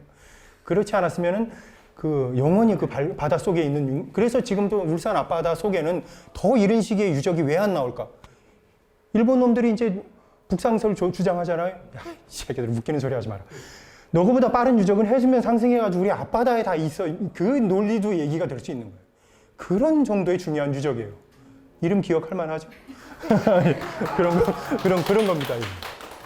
아무튼 이렇게 보면 밑에 이렇게 폐총들, 그 사람들이 잡아먹었던 폐총들 막 이렇게 쫙 층층이 있는 거예요. 그래서 이 한 층을 이렇게 이 성격이 다 틀려요. 밑에는 담치, 뭐 위에는 뭐 두드럭고등, 뭐 어떤 조개. 그게 계절마다 틀리고, 연도마다 틀리니까 그걸 연구하면은 이 사람들이 식생을 또 계절마다 어떤 걸 잡아먹었는구나 하는 걸 우리 선사인들의 그런 식생을 연구할 수도 있는 거죠, 이게. 자, 이렇게 층을 불려가지고. 이렇게 해요, 또. 2회, 1회, 2회. 지금 뭐 3회, 뭐, 요 층별로 다 구분을 해가지고. 이거 닦고 구분을 하니까 이거 와서 보면 이제 그 방송에서 뭐 세워라, 내워라 하니 막 그러는 거예요. 이렇게 해야 정확히 밝혀지기 때문에 이렇게 하는 거예요. 뭐 제가 이렇게 쉽게 말씀드리지만 이거 한겨울에 이제 추석 지나고 이거 하면서 손 얼어 터지면서 이거 끝나고 이제 겨우 제가 결혼을 했어요. 이거 결혼하려고 빨리 했죠. 12월 27, 그 결혼 날짜 밀어가지고 12월 17일 날 했네. 그래가지고. 아무튼 결혼 기념일까지 다 나가요. 아무튼 그래가지고 이걸 쭉 이렇게 그 층위를 구분해놓고 한 층 한 층을 양파 껍질 벗기듯이 그렇게 하는 거예요. 물체질 다 하고 막 그래야 그 자그마한 뼈들이 낚싯바늘도 확인이 되고 뭐 그런 게 다 확인이 되는 거예요. 자, 그 다음에, 거기에서 나온 토기들. 야, 씨발. 여기서, 요 토기인가? 요게 제가 제일 처음 딸려 나온 토기예요. 야, 감동적인 이런 그 유물들 번쩍번쩍 하잖아, 이게. 아까 신암리에서 그 얘기를 생략을 했는데 왜 그 바닷가에 그 많은 토기들이 깔려있고 낚싯바늘 막 이런 게 거기에 근데 집자리가 없어. 울산 지역의 특징이 여기도 세죽도 그렇고 울산 지역의 친석기 유적들이 그렇게 많이 확인이 됐는데 집자리가 없어. 집자리가. 이 사람들은 그럼 저 뭐 나무 위에 올라가서 잤나? 아니면 뭐 구름 위에 올라가서 뭐 근데 이상하죠 그게. 근데 그냥 그래서 맨 땅에다가 불 피워놓고 그냥 웅집처럼 그래서 오히려 이동 생활을 좀 하기 위해서 그랬을 가능성이 있지 않는가. 다른 지역은 집자리들 많이 나옵니다. 이렇게. 근데 울산 지역은 어떤 지형적으로 뭔가 sak평이 많이 돼서 그런가. 아무튼 그게 좀 미스테리합니다. 그래서 주거의 방식도 좀 약간 다르지 않았나. 그래서 이동 생활을 조금 오래 지속한 것이 아닌가 그렇게 좀 생각이 됩니다. 아무튼 그 토기 색깔도 이렇게 벌겋고 물론 그 당시에는 환원염에서 구워지는 것보다 산화염에서 노출된 야외에서 구워지니까 토기가 빨갈 수밖에 없어요. 산소가 침투가 되니까. 그런데 그거 말고 주치를 해가지고 벌겋게 일부러 만든 토기들이에요. 이게 빨간 것들이. 그런 토기들이 많거든요. 그게 벽사라든가 어떤 그 제사, 의례적인 것과 굉장히 관련이 있거든요. 그래서 그 바닷가에 막 그 토기들을 깨면서 어떤 그 물고기 잡는데 풍요의 기원, 안전의 기원, 막 그런 의례 행위를 공동적으로 하면서 막 해먹고 깨면서 그러면서 이제 출정을 나갔던 것이 아닌가. 그리고 공교롭게도 딱 그 좋은 위치가 그 신암리도 그렇고 처용암 있는 그 이쪽에서도 좀 높은 데 올라가면 바다가 잘 보입니다. 그래서 고래가 들어오는 것도 볼 수 있고 그런 이제 사냥하기 좋은 그런 것이 아닌가. 그래서 토기도 이렇게 붉은 색깔을 많이 띈다고 이렇게 보고 싶습니다. 막 이런 토기들. 자, 그 당시에 발굴할 때 보면 막 이렇게 이게 실제 땅 속에서 이런 게 나오면 얼마나 신기하겠습니까? 막 고래뼈도 나오고 이렇게 사슴뼈, 땅 속에서 고래뼈랑 육지동물, 해수동물 막 같이 사슴뿔입니다. 토기들 막 이렇게 깨진 것들이 같이 쫙 나오면 야, 이 6,000년, 7,000년 전의 것이 지금 내 손에 지금 발굴이 되고 있다. 자, 홍합들, 담치들은 지금이나 예나 이게 다 구워 먹어야 됩니다. 그냥 먹으면 죽어요, 이거. 아리고 폐류 독소 때문에. 지금 코로나 때문에 전국이 난리고 전 세계가 난리지만 이 당시 그 미스테리한 건 또 나중에 또 뭐 저기 하겠지만은 신석기 시대에서 청동기 시대로 넘어갈 때 신석기인들이 자취를 감춰버려요. 청동기 시대에서 철기 시대로 넘어갈 때 청동기인들이 자취를 감춰버리네. 그 문화가 겹치면은 둘이 같이 살았던 흔적도 나와야 될 거 아니에요. 일부는 있어요. 근데 주두새도 모르게 그냥 절단되는 것처럼 그런 경향도 있어요. 아마도 이거 폐류 독소 전염병 따라서 싹 죽은 거 아닌가 몰라. 그래가지고 뭐 어디 저 내륙으로 가거나 기후 변화 뭐 이런 것 때문에 그럴 공산도 좀 요즘 보면은 클 게 아닌가 싶은 생각이 들어요. 그냥 뭐 전멸하다시피 없어집니다. 그런 건 이제 추정이니까 고고학은 그래서 이렇게 추정을 할 뿐이지 뭐 폐류 독소 걸린 뼈가 나오면은 그 증거가 될 텐데 그런 게 있지만 안타깝게도 안 나오죠. 이런 거 뭐 다랑 그죠 참치 뭐 외놈들만 뭐 지금 좋아하지만은 예전 우리 이런 거 잡는 기술이 있었습니다. 이게 뼈가 하나 이만합니다. 척추뼈가 이게 죽인 건데 이게 지금 한 길이치만 1점 몇 메타 해가지고 요즘 그 뭐 참치 잡는 거 보셨죠? 막 그거 갖고도 안 되는데 그 당시에 어떻게 잡았는지 그 낚싯바늘 그러니까 얼마나 견고했겠어요 그게. 그걸 갖고 대양이 가서 이걸 끌어냈던 거예요. 낚시 정말 힘듭니다. 그거 끌어보면 50cm, 60cm만 돼도 끌어내기가 정말 힘들거든요. 아이고 이 사진이 왜 들어가 있노? 제가 이렇게 그 바닷가에서 폭풍이 몰아치는 날 이렇게 낚시 쫙 이렇게 멀어서 혹자는 또 제가 아닌데 뭐 어디 프로 사진 갖다 놓은 거 아니냐 또 이렇게 또 오해를 하시는 분들이 꼭 있어요. 그래가지고 제가 이렇게 여기죠. 이런 거 끌어내면 정말 힘들거든요. 폭풍. 큰 고기는 큰 파도가 있는 곳에 있다. 그래서 낚시꾼들이 많이 죽는 거예요. 거기 내려가서 집에 가면은 갖다 주면 어디서 낚시했어? 그럼 안전한 데서 했지. 안전한 데 가면 고기가 있겠습니까? 뭐 다 잡아가 그 폭풍 몰아치고 그래서 아무튼 그렇게 잡기 힘든 고기를 그 당시에도 잡은 기술이 참 대단하다. 그것 때문에 제가 이렇게 한 거지 뭐 인물 자랑이나 고기 자랑하려고 그런 거 아니에요. 자, 이 고래뼈입니다. 고래뼈가 이렇게 막 와, 그 당시에 바닷물 속에 잠겨 있어서 그렇지만 이게 그대로 나오고 이 고래뼈가 나오고 그래 뭐 그다음에 그 조개들 그 당시 조개가 이제 그 이후에 그 위층에서 이제 조개가 살아있는 조개가 그대로 죽은 거예요. 그러니까 해수면이 상승하면서 밑에 유적이 있고 위에 조개들이 사는 거죠. 그러니까 바다가 지금 점점점 올라오고 있는 거예요. 그 증거들을 지금 이렇게 찾아내고 있는 거죠. 자, 그러면서 석촉. 이게 화살촉이죠. 뭐로 만든 것 같아요, 이거? 돌이죠. 옵시디언이라고 해가지고 흑요석이라고 많이 들어보셨죠. 분석해보면 이게 우리나라에서 흑요석이 백두산에서 나고 바다 건너 일본에서 나요. 분석해보니까 일본제예요. 일본 그 고시다케산 그 수하층 분석해본 거기 거예요. 이 사람들 그 당시에는 뭐 일본 저기 아니 여기 있는 사람들이 그러니까 일본까지 간 거, 가가지고 조류 따라가지고 배 띄우면 가는 거예요. 그거 가가지고 왔다고 생각을 해요. 일본 토기도 나오고 그럽니다 실제로. 일본에서 그러니까 그 당시에는 그런 교류의 개념, 물고기를 따라가지고 갔을 가능성이 굉장히 높은 거죠. 자, 낚시바늘 이렇게 붙여가지고 나오는데 이게 떨어져 있음에도 불구하고 정밀하게 발굴하지 않으면 이런 게 나오질 않아요. 낚시바늘 제가 축도할 때 제가 물 씻어가면서 그대로 노출할 때 그 사진입니다. 정밀하게 발굴.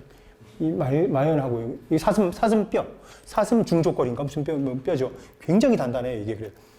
아까 참 구석기 시대에 그 눌러떼기 한다고 그랬잖아요. 그 돌을. 그 눌러떼는 게 사슴뿔이에요. 사슴뿔로 눌러야지만 그렇게 떨어져. 그게 그러니까 사슴뿔이 그 탄성과 그 뭔가 오묘하게 튕겨주는 그 맛이 있어야 돼요. 그렇지 않으면 그 돌이 그렇게 안 떨어지는 게 그만큼 그 사슴뿔이 중요하다. 아까 그 사슴뼈 나오고 뿔 나오고 그런 게 사슴을 굉장히 많이 잡아먹었는데 아무튼 이렇게. 저건 뭘로 묶었어요? 그거를 이제 악교라든가 사슴 그 심줄 있죠. 심줄을 쫙 뜯어가지고 말려요. 그래가지고 그걸 쫙 풀어가지고 이제 묶고 송진 같은 거로 딱 묻히면 그게 거의 뭐 단단해가지고 뭐 붙이는 기술이 뭐 대단합니다. 예. 자, 이거는 이게 좀 이 펌프 돼가지고 계속 물 퍼내지 않으면 계속 물이 나오니까 여기에 또 파고 있는데 이렇게 돌을 이렇게 둘러놓은 게 나오네. 이게 뭘까? 그러면서 하나하나 해보니까 이렇게 틈 사이에 뭔가 시커먼 유기물질들이 있어가지고 이거를 하나하나 들어보니까 도토리가 나와요. 도토리 저장을 이렇게 해가지고 돌로 눌러놓은 거예요. 그 안에. 도토리 물 왜 담그죠? 묵술라면? 그렇죠. 탄닌 성분을 제거하기 위해서. 어렸을 때 그 다 뭐 보면 도토리 물 뿌리죠. 그 동네 우물가에 가면은 저희도 물 뿌려가지고 이렇게 탄닌 성분제. 여기도 바닷물에다가 쫙 담가가지고 구덩이 파고 도토리를 쫙 넣어놨던 거죠. 그 흔적까지 찾아냈어요. 이렇게 탄화된 도토리도 나오는 거예요. 자, 여기는 바다고, 이제 그 도토리 저장고가 공교롭게도 해안선 요렇게 여기가 높고 낮은 게 아니라 레벨이 이렇게 등고가 있죠. 똑같은 거예요. 그 물에 잠겼다 빠졌다 하는 그 부분에 도토리 저장고가 쫙 이렇게 있는 거예요. 그걸 다 확인한 거죠. 우리나라에서 최초로 이것도 확인이 됩니다. 그러면서 이제 그 이후에 이제 뭐 비봉리라든가 창녕 이런 데서도 그 저습지에서도 신석기 유적이 있고 어떤 도토리 저장이 고가 있을 가능성이 있다. 그 이후에 이제 그러니까 한 번 찾기가 힘들어서 그렇지 그 뒤에는 그럴 가능성이 있다. 그래서 이제 파급적으로다가 이런 유적을 찾으려고 노력을 하는 겁니다. 사람들이. 자, 지금 그 앞이죠. 세중유적 앞에. 세중유적이 이제 여기고 지금 앞에 가면은 지금도 이 폐총이 이렇게 형성이 되고 있는 거예요. 가진 쓰레기들도 있고 이게 만년 뒤에는 우리가 살고 있는 유적이 또 되는 거예요. 동일 과정이 인간이 살아온 거는 불과 이제 한 몇몇 년 되지만 이게 이제 이런 식으로다가 그 폐총도 우리가 제 확인하기 전에 한 1만 년, 7천 년 전에는 그렇게 형성이 됐겠죠.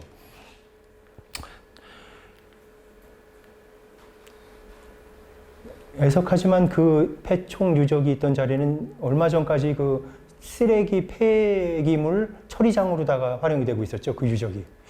지금은 철거가 됐는지 모르겠지만 그 유적 공헌하면서 그것도 좀 저기가 됐어야 되는데 좀 안타깝긴 합니다만 그 이후에 이제 여기가 세중 유적이 이쪽이었나? 여기였나? 여기네.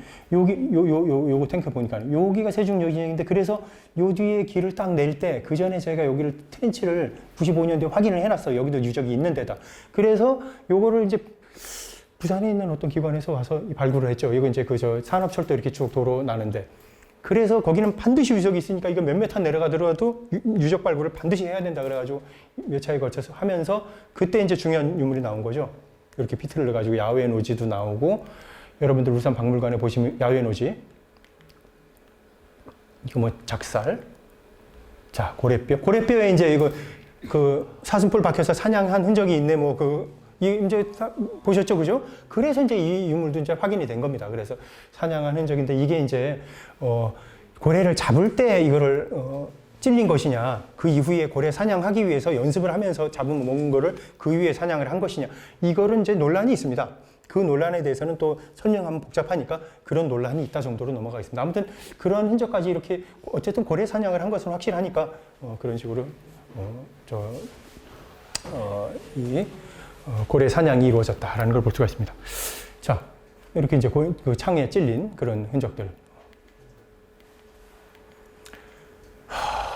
신석기 유적. 이제 세종 유적은 그 정도로 저기가 되고요.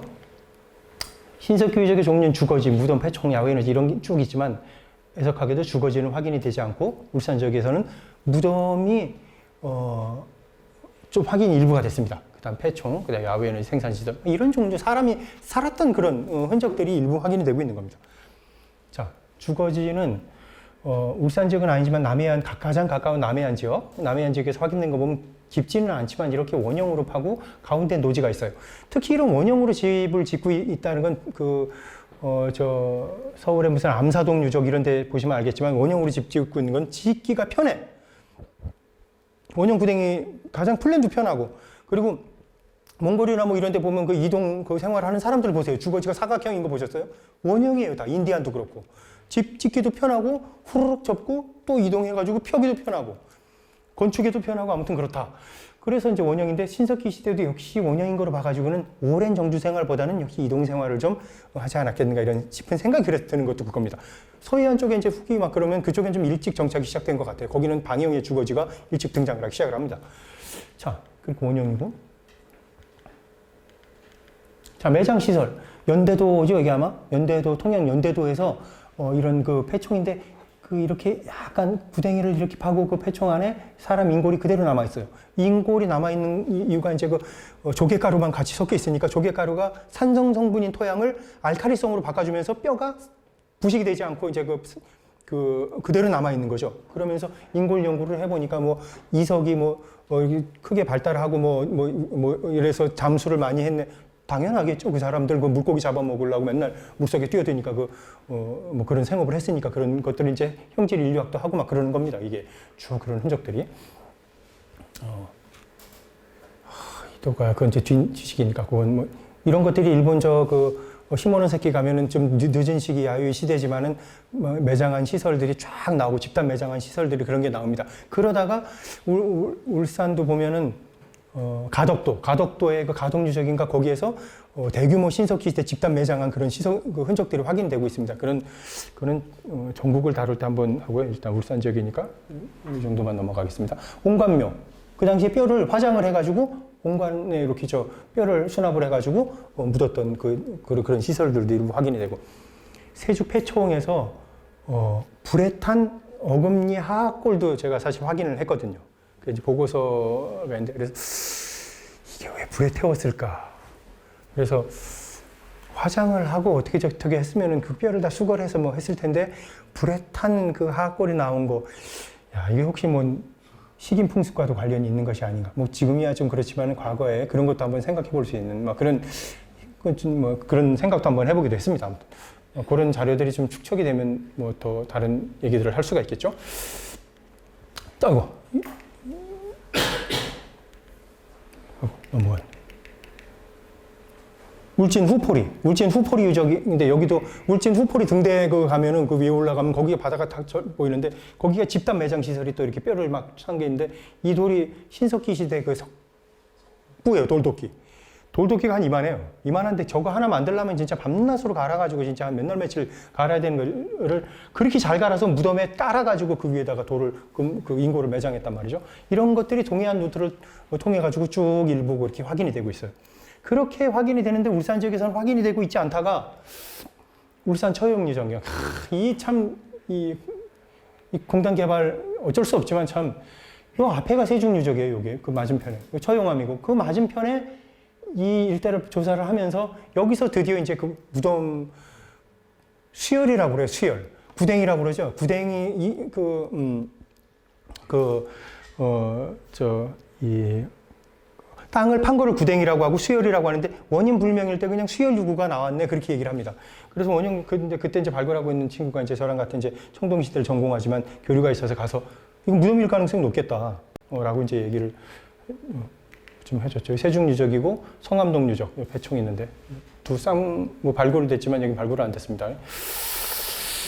그래서 이제 처형 유적을 이렇게 발굴을 하다 보니까 요 횟가루를 쳐놓은 거 있죠? 세부적으로 볼까요? 요 부분.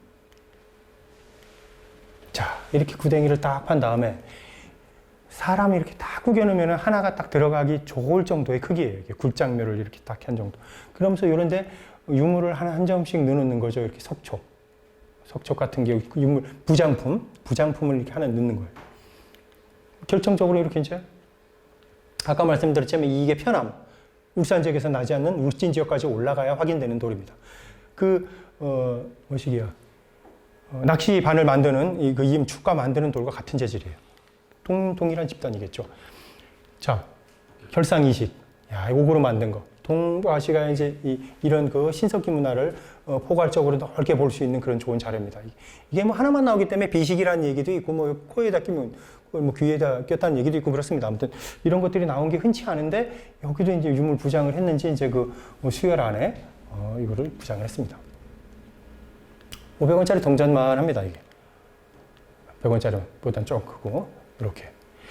정교하진 않지만 아무튼 이런 옥을 좀 다루는 그런 문화. 자, 이거 우리나라에서 나온 유적을 통틀어도 신석기 시대에 몇 개 안 됩니다, 이렇게. 고성 문암리. 고성이 경남 그쪽 고성이 아니라 북쪽 고성입니다. 예, 북쪽 고성 문암리. 그쪽에서도 이게 나오고, 황성동, 서용, 수열에서도 나오고, 사천에서도 나오고, 역시 동해안 따라가지고 이렇게 쭉 그 루트를 바닷가를 통해서 이런 결상이식이 나오는 그 당시에도 참 광활한 범위였을 텐데도 교류의 흔적 또는 이동의 흔적을 볼 수 있는 중요한 자료라고 볼 수가 있겠죠. 자, 아까 일본 열도와의 뭐 남해안 북상설 주장하는 게 그겁니다. 일본 쪽에서 뭐 도도로키 패총 이런 것들이 타고 넘어왔다는 거 말도 안 되는 소리겠죠. 위쪽에서 지금 그런 얘기들 거의 하지 않습니다. 유사한 유물들이 이 지역을 중심으로 확인이 되고 있는 거 당연하겠죠. 그 당시에는 신석기 시대 이제 해수면이 깔아앉았을 때는 지금보다 더 가깝게 대마도가 보일 뿐만 아니라 배 조금만 타면은 거의 대마도를 거쳐가지고 이끼섬을 통해가지고 이제 여기까지 가는 거예요. 청동 시대도 마찬가지지만 이끼섬에 가면은 이끼섬에서 나지 않는 돌로다가 이끼섬에서 그게 뭐 야요이 시대 그러니까 AD 시기를 전후한 불과 1000년 전까지만 해도 한반도 특히 영남 지역 그 대구 울산 지역에서 나는 돌로 만든 석기를 여기서 사용을 해요. 거기서 나지 않아 돌이. 그래가지고 걔네들이 오죽 답답하면 제가 거기 초빙돼가지고 강연도 하고 이제 석기도 지질학도 하고 그랬으니까 가서 보면은 저거들은 대마도에서 나온 돌이 일본에서 나오는 돌이면 좋겠는데 아무리 뒤져봐도 없거든. 적어도 눈이 있는데 한반도에서 온 거다. 뭐 그래가지고 이제 공동 연구를 하자고 그러면 맨날 졸라대요 징징대면서 그래가지고 그래 내 동동 연구 해줄게.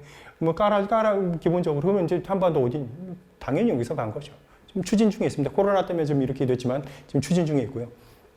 이제 그걸 뭐 알면 선사시대 때부터 그 당연히 여기서 가가지고 이제 그 문화 전파라든가 교류라든가 이런 게 이루어졌던 건 당연하겠죠. 아무튼 자 이런 조몽 시대 그런 동삼동이라든가 이런 데서 일본의 조몽 시대의 토기들이 나오고 반대로 또 이런 일본의 도도로기 패총이라든가 이런 데서 한반도의 토기들이 그대로 나옵니다. 교류가 이렇게 있었다. 신석기 시대부터. 저기네요. 자 그런 원인들이 그 당시에는 이동하기 쉽게 요즘에도 보면은 대마도를 거쳐가지고 가지만 그 해류를 따라가지고 이 한반도에서 북쪽으로 올라가는 배를 띄우거나 막 이런 게 그 조류가 계절마다 이렇게 달라진다고 합니다. 그리고 프로시오 난류의 변화에 따라가지고 그 고기들이 움직이는 게 어마어마합니다, 사실 이게. 동해안 지역 낚시 좋아하시는 분은 동해안 지역 가서 우리 가보면 고기 안 잡혀요. 냉수대가 받쳐서.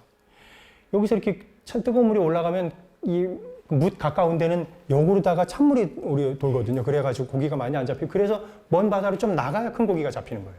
그 계절적으로 이제 절대연대는 유물이라는 건 이제 그 뭐 손잡이가 있는 데서 불편하다 보니까 뭐 손잡이 없는 것도 만들어 보자 뭐 이런 식으로 변해갈 수도 있고요. 아니면 손잡이가 없다가 보니까 손잡이 있는 게 좀 필요하다 그래서 이렇게 변해갈 수 있다. 그게 이제 상대연대라고 합니다. 상대적으로 어떤 게 빠르냐 늦구나를 이제 하는 게 상대적으로, 그래서 편년을 매겨가는 게 상대연대라고, 절대적으로 너는 그 몇 년도냐 라고 하는 게 절대연대입니다. 그러니까 1990년대냐 뭐 2000년대냐 뭐 BC 6000년대냐 5000, 그걸 절대연대를 할 수 있는 거는 그 과학적으로 다 분석할 수 있는 방법밖에 없습니다. 절대 기념명이 나오지 않는 이상, 역사시대, 그 뭐 선사시대 무슨 누가 몇 년도라고 써놓지 않았으니까 그거는 불가하겠죠. 그래서 탄소 연대 측정이라는 게 거기서 같이 나온 유물들 중에서 탄소 같은 게 토기 그릇에 보면 끓어 넘쳐가지고 탄화대기 붙어 있어요. 그 그걸 끌고서 연대 측정을 한 거죠. 그러니까 BC 5600 어쩌고저쩌고 나오고, 보정연대라는 게 왜 나오냐면은 탄소연대를 연구하는 사람들조차도 이게 그 연구를 하다 보면 그 시기에 어떤 영향 때문에 이렇게 보정을 해야 된다. 그 보정연대라는 게 또 있어요. 매년이 아니라 이제 가끔 그런 게 나오거든요. 보정연대. 그렇게 해서 보정을 맞춰가다 보니까 현재 우리나라는 한 6000년까지 보정이 돼서 BC 6000년까지 나오고 그런 것이 상한으로 그렇게 절대연대를 정해지는 겁니다. 예. 자, 아무튼 그렇고요. 울산 지역 신석기 문화 특징은 뭐 앞에 이렇게 쭉 말씀을 드렸다시피 뭐 그 윤기문통 토기 가장 이른 단계 어떤 동해안 루트를 볼 수 있는 그런 중요한 입지적인 측면에서 다고 할 수가 있겠고요. 남해안 패총의 북방 개선, 위쪽으로 올라간 패총은 잘 없어요. 조개가 잘 안 사는 지형이니까. 물론 저 모래 사는 건 좀 잡아먹겠지만 패총이 자급도가 가장 떨어지는 식량이죠. 조개 이만큼 까봐야 요만큼 나오는 겁니다. 그 왜 농경을 시작했겠어요? 쌀 20톨 심으면 한 그릇이 나오니까 그 농경으로 가게 되는 거죠. 그렇게 돼서 좀 비효율적인 그래서 이제 그 고래도 잡고 여러 가지 먹을 수 있는 건 다 그렇게 해서 얻었겠죠. 아무튼 막 그런 패총 그래서 남해안 쪽과는 어떤 패총 식생이 좀 달랐겠죠. 식생활이. 그래서 이제 그 어로에 의한 계절적 이동이라는 주장이 설득력을 얻게 되는 것이 아닌가. 유적의 잔존 상태가 좀 불량한 원인, 이런 것도 자연적인 요인인지 어떤 그런 인문적인 요인인지 그런 것도 좀 연구의 특징이라고 할 수가 있고, 어로를 중심으로 수렵 채집, 해수면 변동 등에 의한 삭힌 매몰 가능성도 있다라고 볼 수가 있겠습니다.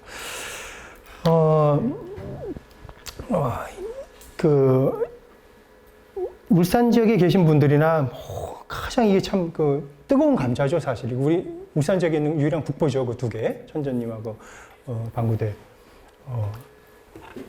많은 동물들이 이렇게 수려하고 화려합니다. 이것의 시기 논쟁이 선사시대냐 아니면은 이제 지금 굉장히 늦은 시기다 뭐 이렇게 보는 분들도 있고 그렇습니다.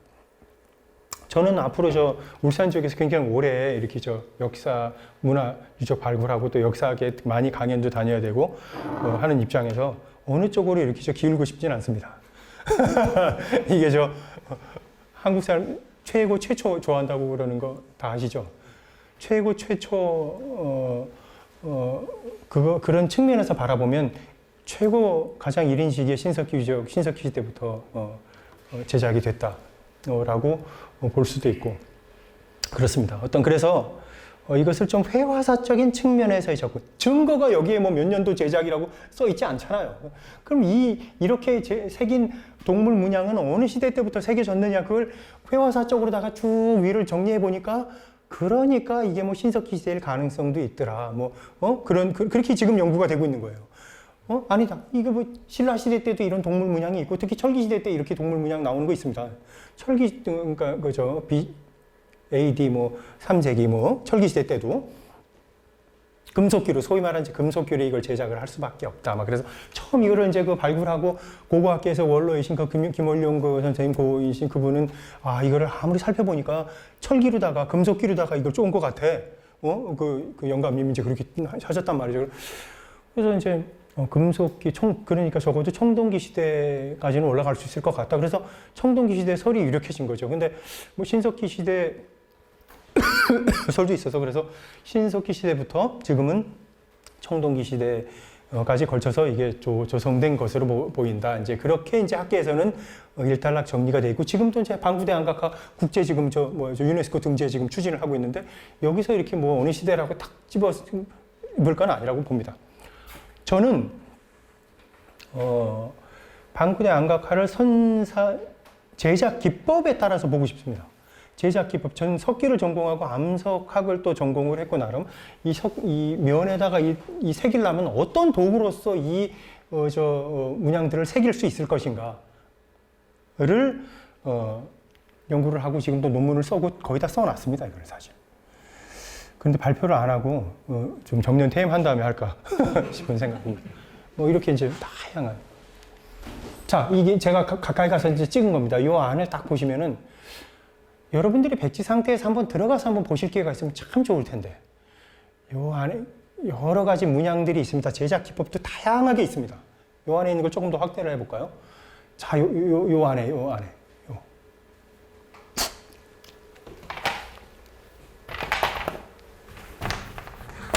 자, 바위가 있으면 한 바위가 이렇게 찍습니다. 쿡쿡 찍어요.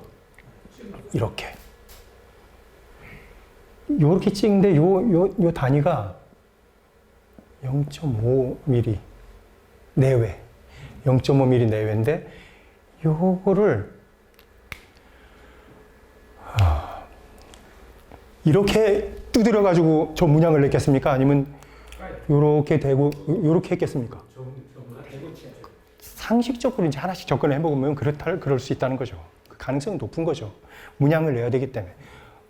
이렇게 두드려가지고 저게 그 파괴가 되지 않을 건데 그렇게 하면 이 면이 이렇게 깨져요. 이지러진다는 거죠. 저렇게 파지지가 않고. 요 안을 유심히 관찰해보면 요거를 확대를 해보면 26배를 확대를 해보면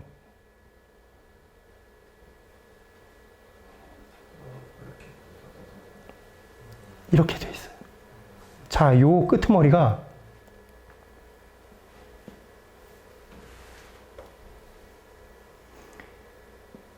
(0.2mm에서 3mm) 내외입니다. 안쪽 0.2mm 내외. 그게 자국이 그대로 있어요.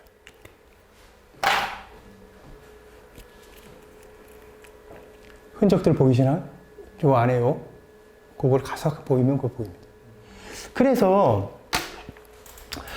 이게 저는 실험을 계속 했어요. 이걸 사슴뿔로도 해보고 뭐 가장 단단하다는 석영으로도 해보고 뭘로도 해보고 막 이 똑같은 암질에다가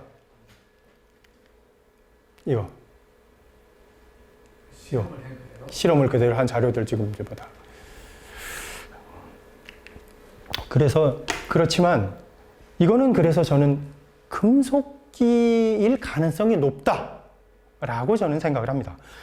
그렇지만 이 많은 그림 중에서 면을 갈아서 판 게 있습니다. 확대를 해보면 이렇게 됩니다. 이렇게. 그거는 선각이죠. 면을 이 돌로 갈아도 되고 금속으로 갈아도 돼요. 그건 돌도 가능하고 금속도 가능한 거예요. 즉 이런 시기부터 제작이 가능한 기법들이 보이는 거예요. 그런 기법으로 분류를 해볼 때 금속기 이전 시기부터 제작될 가능성부터 금속기가 여야만 제작이 가능한 시기에 제작이 이루어졌을 가능성이 높지 않은가라는 것을 제작 기법을 통해서만 본다면 저는 그런 연구 논문을 거의 완성을 해가지고 갖고 있습니다. 아무튼 그 구석기 시대부터 네. 신석기까지 해가지고 역사 자료로 이렇게 이어갔을 수도 있는 거예요. 그러니까 구석기? 대대로. 제작 기법으로만 본다면요? 그럴 수도 있겠죠. 지금 구석기 시대에도 갈아파기는 가능했을 테니까요. 근데 구석기 시대는 보통 마연을 잘 안 하니까 구석기 시대는 차치를 좀 하는 게 좋지 않을까 싶은 생각이 들고요. 이 천전예감 동심원 문양들 있죠? 그런 건 다 갈아파기 한 겁니다. 쪼아가지고 갈아파기를 한 것. 그거는 기법으로 본다면 신석기 시대까지 올려볼 수 있고 철기까지도 금속기까지도 가능하기 때문에 폭넓게 제작 기법으로 본다면 그렇게 볼 수 있지 않을까 싶은 생각이 들고요. 연관성으로 본다면 천전이 각석이 있는 데는 신라시대 사람들 끊임없이 왔죠, 거기. 그 사람들에게 다 노출이 돼 있었겠죠, 이 방구대 안각화도 이렇게 쭉. 근데 그런 상황입니다. 청동기 시대는 이제 몇 주 뒤에 6월 달에 아까 보신 고고학 현장에서 고구마를 먹던 이수홍 선생님이 와서 자세하게 아마 재미있게 강연을 해주실 겁니다.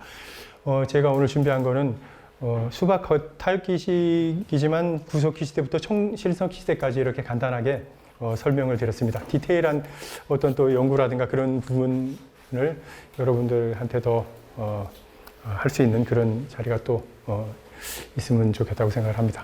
오늘 듣는다고 고생을 많이 하셨고요. 이렇게 다시 한번 이런 자리를 마련해 주셔가지고 너무 감사드립니다. 감사합니다.